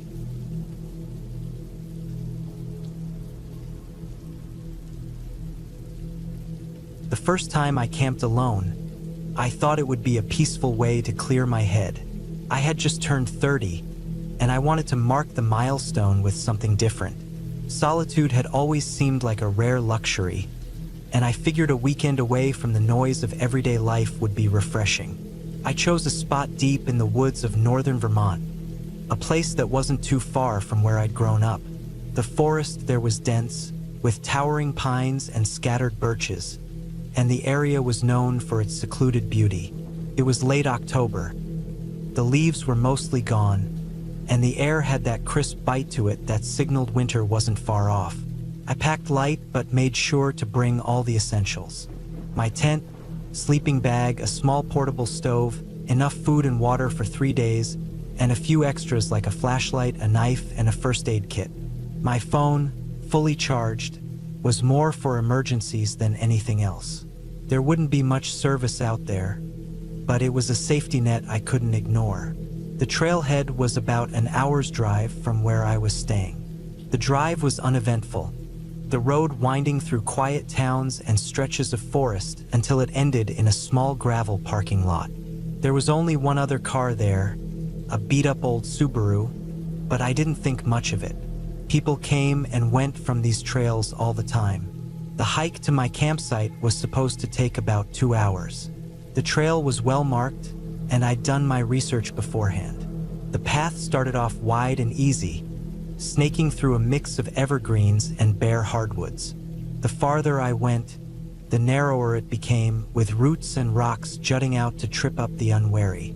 I took my time, enjoying the sound of my boots crunching on the frosty ground and the occasional chatter of a squirrel or rustle of leaves. The air smelled earthy, with a faint hint of pine. I'd forgotten how calming it could be to just walk, surrounded by nothing but trees. About an hour in, I came across an old wooden bridge spanning a small creek. The boards creaked under my weight but held steady. On the other side, the trail climbed steeply for a bit before leveling out again. It was here that I started to feel the first hints of unease. The woods seemed quieter, the usual forest sounds muted. I told myself it was just my imagination, or maybe the fact that fewer animals were out this late in the season. Still, I couldn't shake the feeling that I was being watched. I reached the campsite in the early afternoon. It was a small clearing surrounded by trees, with just enough space for my tent and a little fire pit someone had built before me. I set up camp quickly, staking the tent and laying out my gear. By the time I finished, the sun was already dipping lower in the sky, casting long shadows across the clearing. I gathered some firewood from the surrounding area and set about making a small fire. The warmth was welcome as the temperature started to drop. I cooked a simple meal, instant noodles and a cup of coffee, and sat by the fire, staring into the flames as the light faded. The sense of unease lingered, but I tried to push it aside. It was just my mind playing tricks on me, I reasoned. Being alone in the woods for the first time was bound to make me a little jumpy.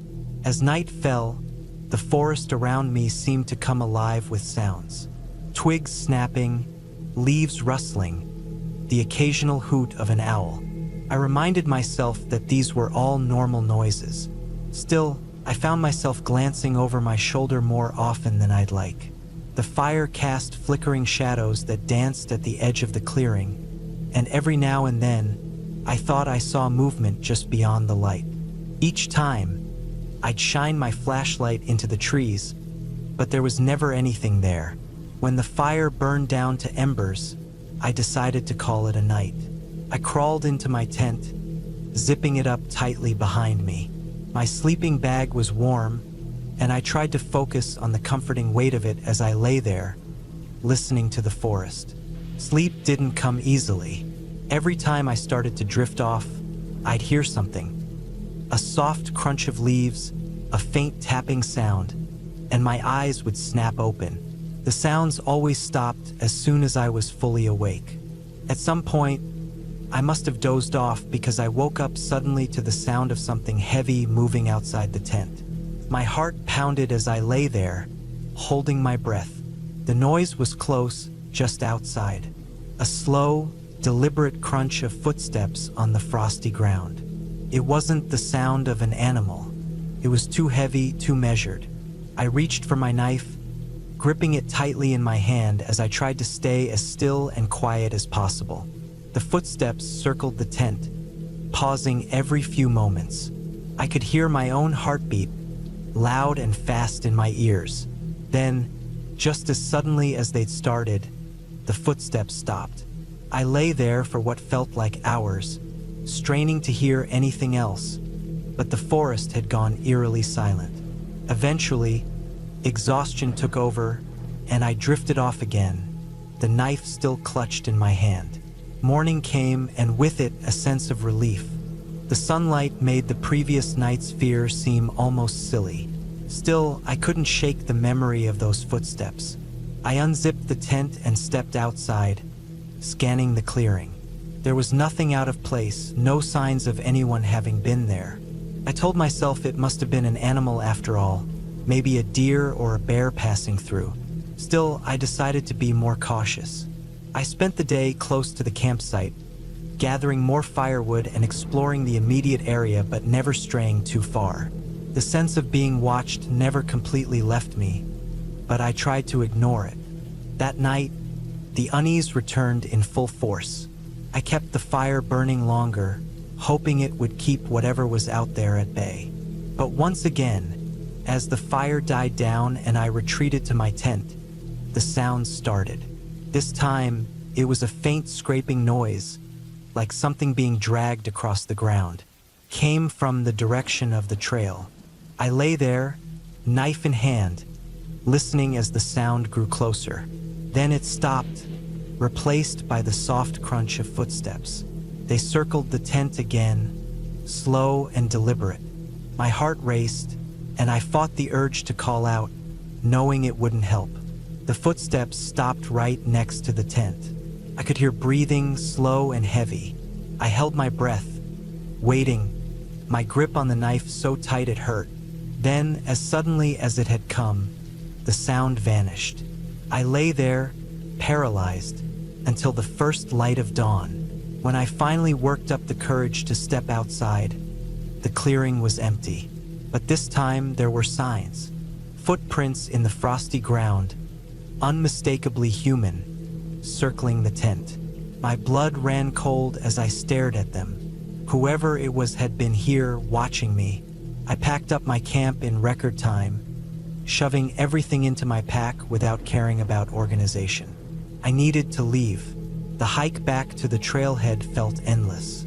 Every sound made me jump, and I found myself constantly looking over my shoulder. I couldn't shake the feeling that I was being followed. The woods seemed darker than they had on the way in, the trees closer together. When I finally reached the parking lot, my car was the only one there. The old Subaru was gone. I climbed into the driver's seat, locked the doors, and didn't look back as I drove away. I never did figure out who or what had been out there with me. I reported the incident to the local authorities, but they didn't find anything. No one else had reported anything unusual in the area. To this day, I can't explain what happened. I've been camping since, but never alone. The woods, once a place of peace and solitude, now carry a darker edge for me. I still think about those footsteps sometimes, and the breathing outside my tent. Whoever it was, they'd come close enough to touch the fabric, yet they'd left without a trace. It's a reminder that the wilderness isn't always as empty as it seems.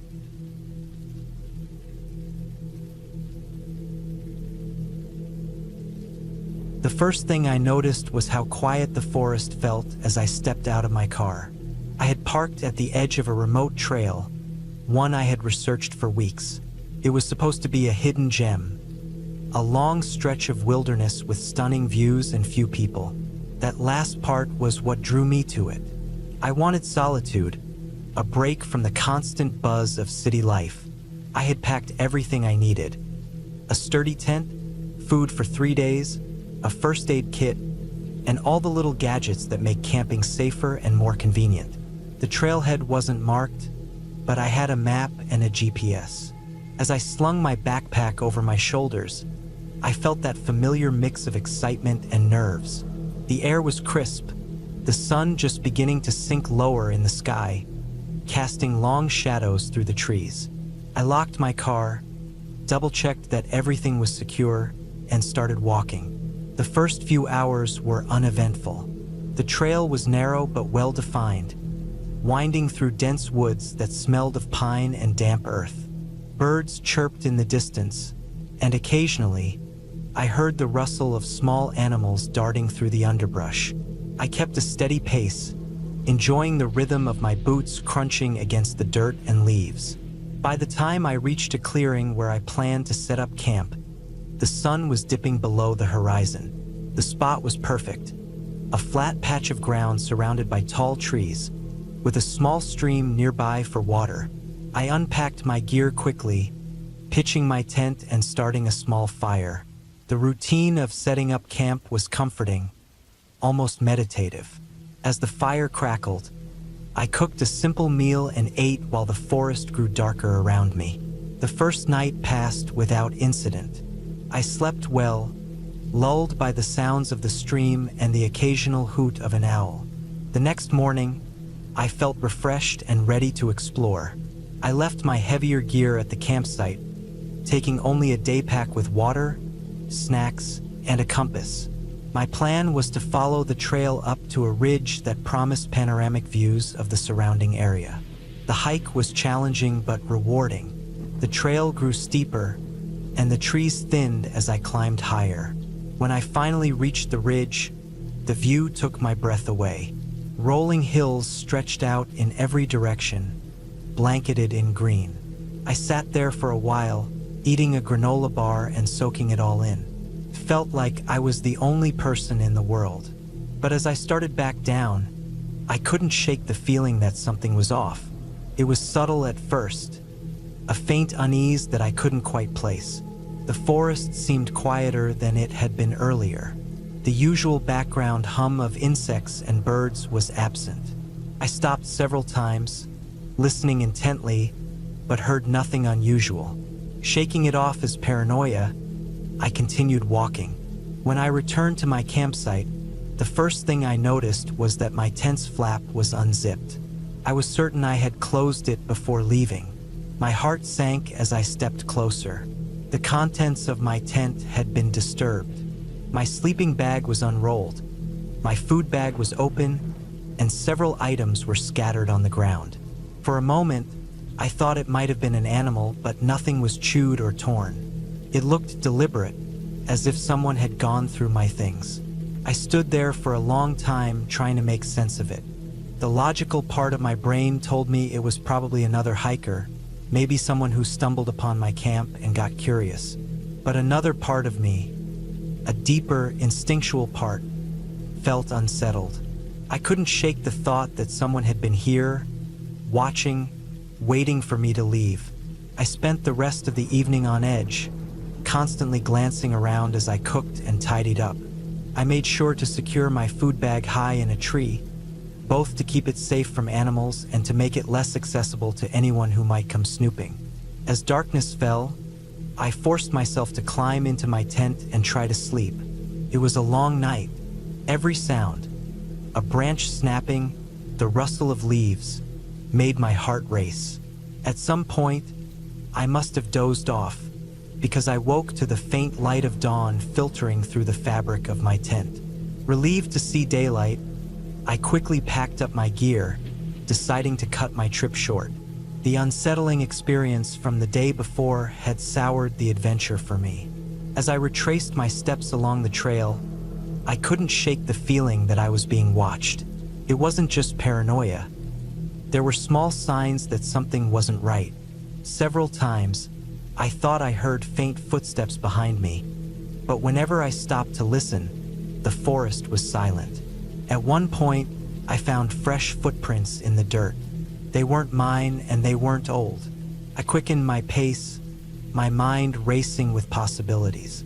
Maybe it was just another hiker, someone who happened to be heading in the same direction. But if that were the case, why hadn't they called out or made their presence known? The silence felt deliberate, calculated. By the time I reached my car, I was sweating and out of breath, more from anxiety than exertion. My car was exactly as I had left it, and there were no signs of tampering. I threw my backpack into the back seat and climbed in, locking the doors immediately. As I started the engine and pulled onto the narrow dirt road, I glanced in the rearview mirror. For a split second, I thought I saw movement among the trees, but it was gone before I could be sure. The drive back to civilization felt endless. I kept checking my mirrors, half expecting to see someone following me. When I finally reached the safety of a gas station, I parked and sat there for a long time, trying to calm my racing heart. I thought about reporting the incident to the authorities, but what would I say? Nothing had been stolen, and I hadn't actually seen anyone. It would sound like the ramblings of a paranoid camper. In the end, I decided to let it go, but the experience stayed with me. Even now, months later, I find myself looking over my shoulder whenever I'm in the woods. That trip was supposed to be an escape, a chance to reconnect with nature and find peace. Instead, it reminded me of something I'd rather not think about. The most dangerous thing in the wilderness isn't the wildlife or the weather. It's other people.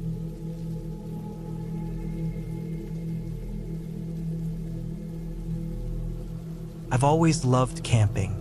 There's something about being out in the wilderness, far away from the noise and chaos of everyday life, that clears my head. The crisp air, the crackling of a campfire, and the vast night sky full of stars. It's like medicine for the soul. So, when I got a 3-day weekend, I decided to pack up my gear and head out to the woods for some much-needed solitude. I chose a spot deep in the national forest. It wasn't an official campground, just a secluded clearing I'd found on a map. The place was remote, about an hour hike from where I could park my car. That's what I wanted. No people, no distractions, just me and nature. The hike in was peaceful. The trail wound through dense trees, their leaves whispering in the breeze. Birds chirped, and squirrels darted across the path. The forest smelled of damp earth and pine. I felt the tension in my shoulders melt away with each step. When I reached the clearing, I set up my tent near the edge where the trees thinned out. There was a small stream nearby, which meant fresh water. I gathered some firewood and built a ring of stones for a campfire. As the sun began to dip below the horizon, I lit the fire and cooked a simple meal, just beans and rice, but out there, it tasted like a feast. The first night was uneventful. I sat by the fire for hours, staring into the flames and listening to the sounds of the forest. Frogs croaked by the stream, and an owl hooted somewhere in the distance. The night was cold, but my sleeping bag was warm, and I slept deeply. The next morning, I decided to explore the area. I left my heavy pack at the campsite, taking only a small day pack with water, snacks, and a map. The forest was dense, with towering trees that blocked out most of the sunlight. It was easy to lose your sense of direction, but I've always been good with maps. About an hour into my hike, I stumbled upon something odd. It was a tree, but it looked wrong. The bark had deep gashes, as if something had clawed at it. The marks were too high up to be from a bear, and they didn't look like anything an animal would make. The gashes were long and parallel, almost deliberate. It gave me an uneasy feeling, but I told myself it was nothing. Maybe a storm had damaged the tree, or someone had used it to sharpen a tool. I kept walking, but the unease stayed with me. The forest felt different, quieter. The bird song that had filled the air earlier was gone. I could hear my own breathing, the crunch of leaves underfoot, and the occasional snap of a twig. It felt like the forest was holding its breath. I found another tree with similar gashes about a mile further in. Then another. They formed a sort of line, leading deeper into the woods. I didn't follow them. Instead, I turned back, heading for the safety of my campsite. When I got back, the sun was already low in the sky. The fire pit was just as I'd left it, and my gear was untouched. But I couldn't shake the feeling that something was off. I decided to make an early dinner and turn in for the night. That night, I woke up to a sound. At first, I thought it was the wind, but then I realized it was a rustling, like footsteps moving through the leaves. My tent was zipped shut, and I couldn't see anything outside. I held my breath, straining to listen. The sound was faint but unmistakable. Someone or something was moving around out there. I told myself it was probably an animal, a deer or maybe a raccoon. But then I heard it again, closer this time. The steps were slow, deliberate, almost like they were circling the tent. My heart pounded. I grabbed the small knife I always kept by my sleeping bag and sat up, my ears straining for any sound. The footsteps stopped.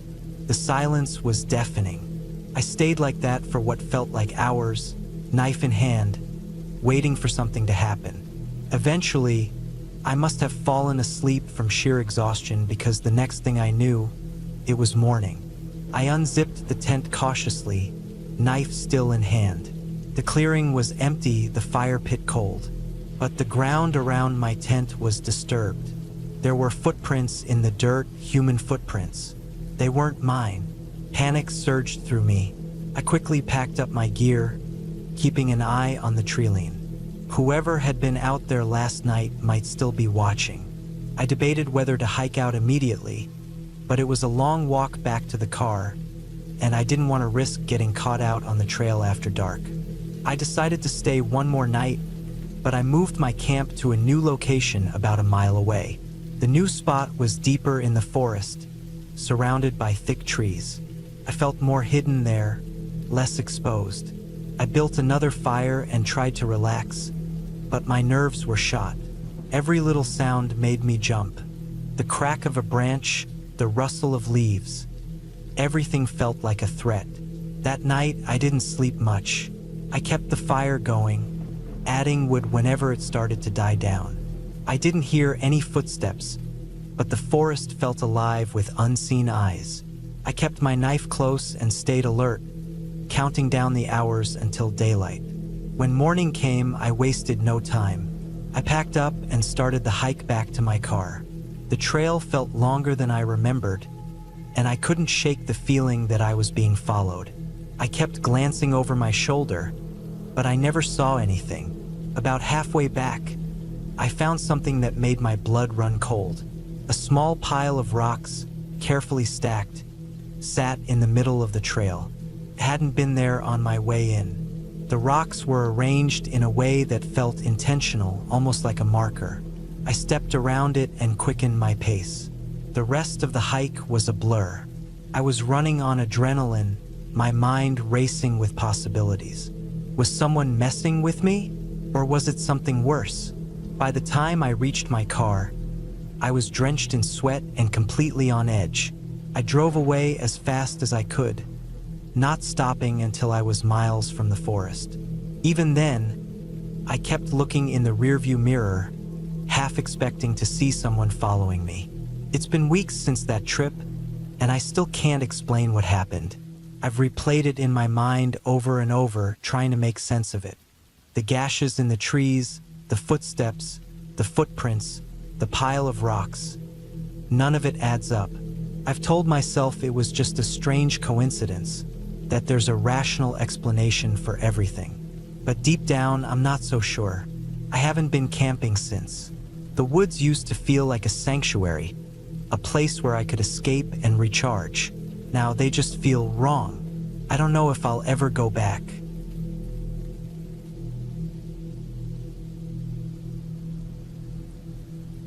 It all started when I decided to spend a long weekend camping in the heart of Vermont's Green Mountains. I grew up in this state, and the outdoors had always been my escape. I knew the woods well, or at least I thought I did.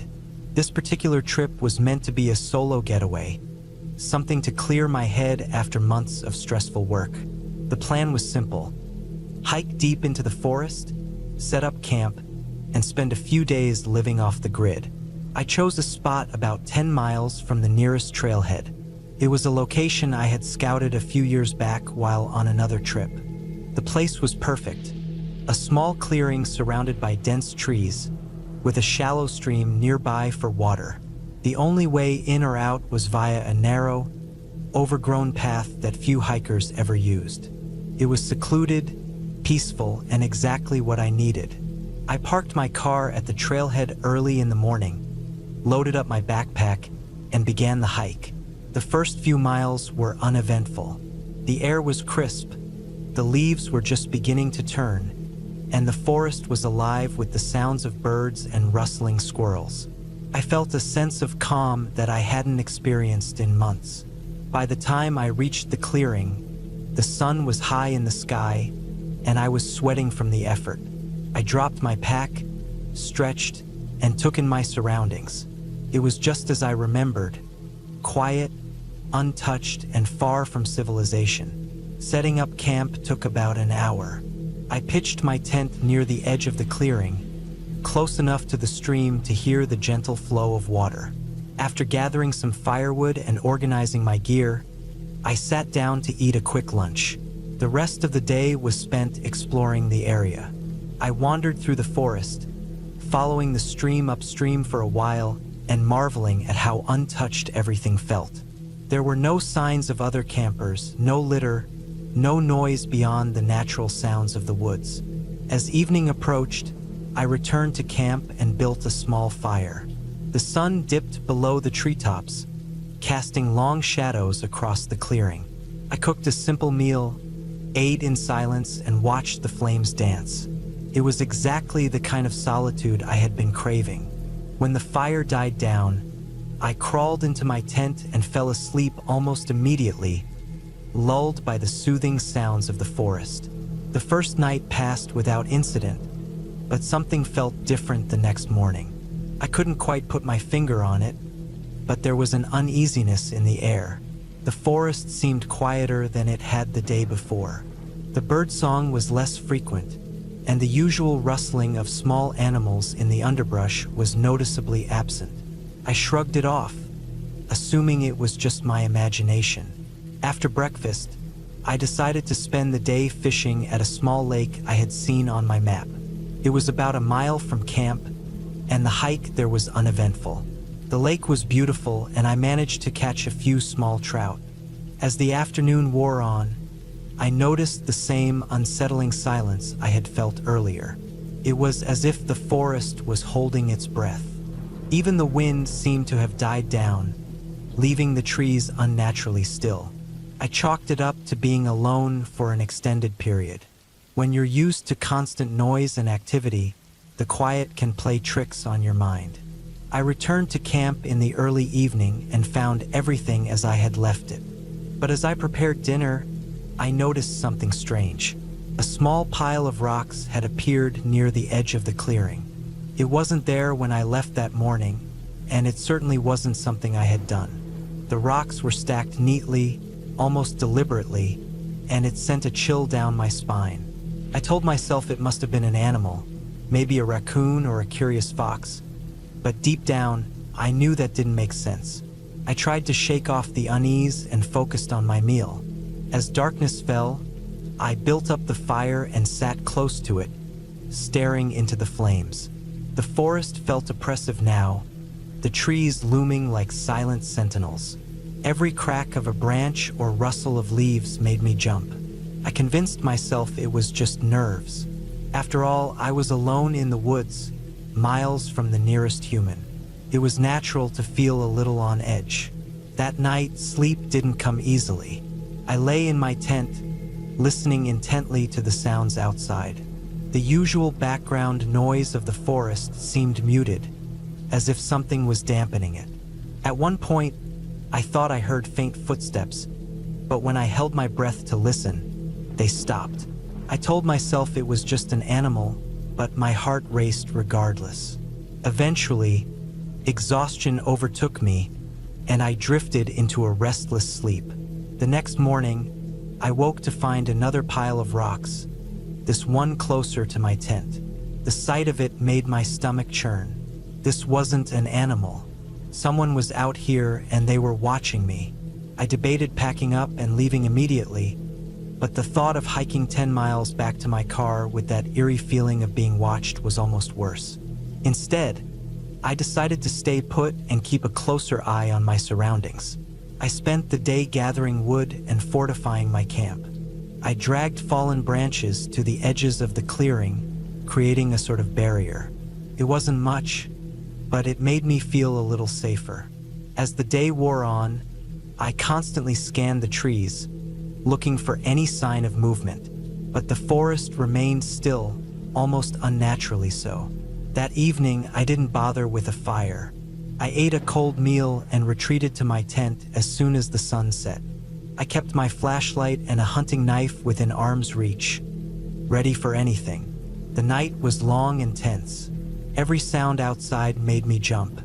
At one point, I thought I heard whispering, so faint I couldn't make out the words. I held my breath, straining to listen, but the sound faded away. When morning finally came, I made the decision to leave.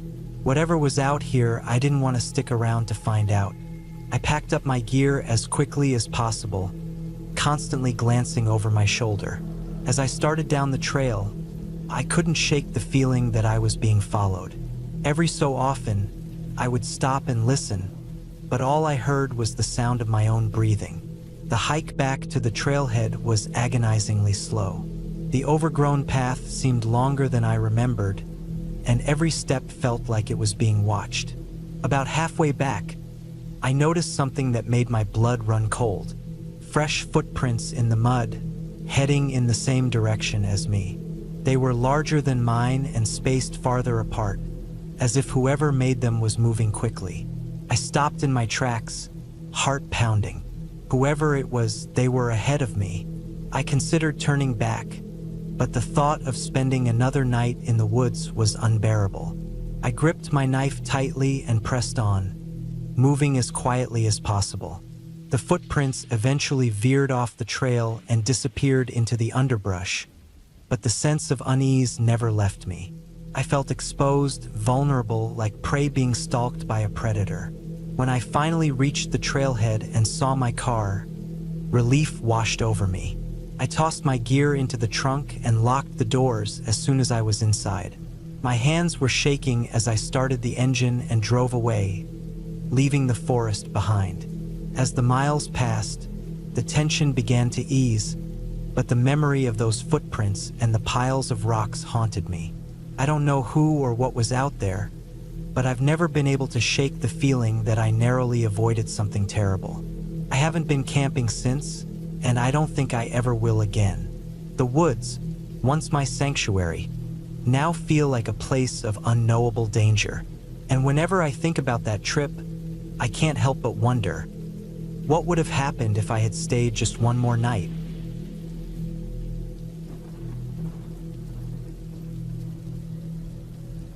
It started as an ordinary camping trip. Just me, my backpack, and the vast wilderness of northern Vermont. I'd grown up in the Green Mountains, so the idea of spending a few days alone in the woods didn't seem intimidating. In fact, it felt like the perfect way to clear my head. Work had been a grind, and I needed the solitude to recharge. I picked a spot deep in the forest, far from any marked trails, where I wouldn't see or hear anyone else. The weather forecast was clear, and the air had that crisp edge of early autumn. The hike in was uneventful. I parked my car at a small, unmarked pull-off, slung my pack over my shoulders, and set off into the trees. The first couple of miles were on an old logging road, overgrown but still recognizable. After that, I veered off into the thick underbrush. My goal was a small, remote pond I'd found on a topo map. It didn't have a name, which made it even more appealing. By late afternoon, I reached the pond. It was perfect. A still, glassy surface surrounded by towering pines and fiery orange maples. I set up my tent on a flat patch of ground a few yards from the water's edge. After unpacking, I gathered some wood and built a small fire. Dinner was a simple affair. Instant noodles and a granola bar, washed down with water from my filtered bottle. As the sun dipped below the trees, the world around me transformed. The vibrant colors of the forest faded into deep blues and blacks, and the only sounds were the occasional hoot of an owl and the soft rustling of leaves in the breeze. The first night was uneventful. I slept well, lulled by the rhythmic chirping of crickets. The next morning, I woke up to a misty dawn. The air was cool and damp, and the forest smelled of earth and pine. After a quick breakfast, I decided to explore the area. I followed the shoreline of the pond, keeping my eyes peeled for animal tracks or interesting plants. I saw plenty of deer tracks and even a few moose prints, but no signs of recent human activity. It was exactly what I'd hoped for: complete isolation. That afternoon, I ventured further into the woods. I carried a small day pack with some water, a snack, and a compass. The forest was dense, and the ground was uneven, covered in roots and fallen leaves. I kept track of my direction using the pond as a reference point. After about an hour of walking, I stumbled upon an old stone foundation, barely visible beneath the undergrowth. It looked like the remains of a cabin or a small house. Curious, I poked around. The stones were moss-covered and crumbling, and there wasn't much else to see except for a rusted metal bucket half buried in the dirt. Still, it was fascinating to think about who might have lived here and why they'd left. As the afternoon wore on, I headed back to my campsite. The firewood I'd gathered the previous night was still in good shape, so I didn't bother collecting more. Dinner was another simple meal, and I spent the evening watching the fire and listening to the sounds of the forest. It was peaceful, and I felt completely at ease. The trouble started on the second night. I woke up suddenly, heart pounding, unsure of what had startled me. The tent was pitch black, and I could hear the faint sound of something moving outside. At first, I thought it might be a deer or a raccoon. I lay still, straining my ears. The sound was subtle but distinct, slow, deliberate footsteps, crunching the dry leaves. They circled my tent once, then stopped. I held my breath, waiting. Minutes passed, but I didn't hear anything else. Eventually, I convinced myself it was just my imagination and drifted back to sleep. The next morning, I found nothing unusual around my campsite. No footprints, no disturbed ground, nothing. I told myself it had to have been an animal, maybe a porcupine or a fox. Still, I couldn't shake the unease that had settled over me. Determined not to let it ruin my trip, I decided to stay busy. I spent the day fishing at the pond, catching a couple of small trout that I cooked over the fire for lunch. I felt more relaxed as the day went on, but I couldn't ignore the nagging feeling that something was off. The forest, which had seemed so welcoming and serene, now felt oppressive. The towering trees cast long shadows, and every rustle of leaves or snap of a twig set my nerves on edge. That evening, as the sun dipped below the horizon, I prepared for another night. I double-checked my gear, making sure my knife and flashlight were within easy reach. I even built the fire a little bigger than usual, hoping it would keep any curious animals away. By the time I crawled into my sleeping bag, I was exhausted but still on edge. It didn't take long for the sounds to start again. This time, there was no mistaking it. The footsteps were heavier, more deliberate. They moved slowly around the campsite, pausing every so often. My heart was pounding so hard I thought it might burst. I gripped my knife tightly, debating whether to call out or stay silent. In the end, I did neither. I stayed as still as possible, hoping whoever or whatever was out there would lose interest and leave. The footsteps stopped, and for a moment, everything was silent. Then, I heard a low, guttural sound. Not quite a growl, but not human either. My blood ran cold. I didn't move, didn't breathe. Minutes passed like hours, and eventually, the sounds faded into the distance. I didn't sleep the rest of the night. The first light, I packed up my gear as quickly as I could. I wanted to get out of there, back to the safety of my car. The hike back felt twice as long as the hike in. Every snap of a twig, every rustle of leaves, sent my pulse racing. I kept glancing over my shoulder, half expecting to see someone or something following me. But the forest remained empty, at least as far as I could tell. When I finally reached the logging road, I felt a wave of relief. I was close to the car, close to getting out of this place. But as I walked, I noticed something that made my stomach drop. On the side of the road, partially hidden by bushes, was a makeshift shelter. It looked hastily constructed, with branches and a tarp that had seen better days. Inside, I could see remnants of a fire, an empty can of beans, and a dirty sleeping bag. Someone had been living here recently. I didn't stick around to investigate. I practically ran the rest of the way to my car, threw my pack in the back, and got out of there as fast as I could. As I drove away, I couldn't stop thinking about the footsteps, the guttural sound, and the shelter by the road. Whoever had been out there, they'd been close, too close.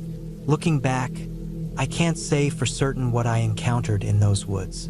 Maybe it was just an animal and my mind filled in the gaps.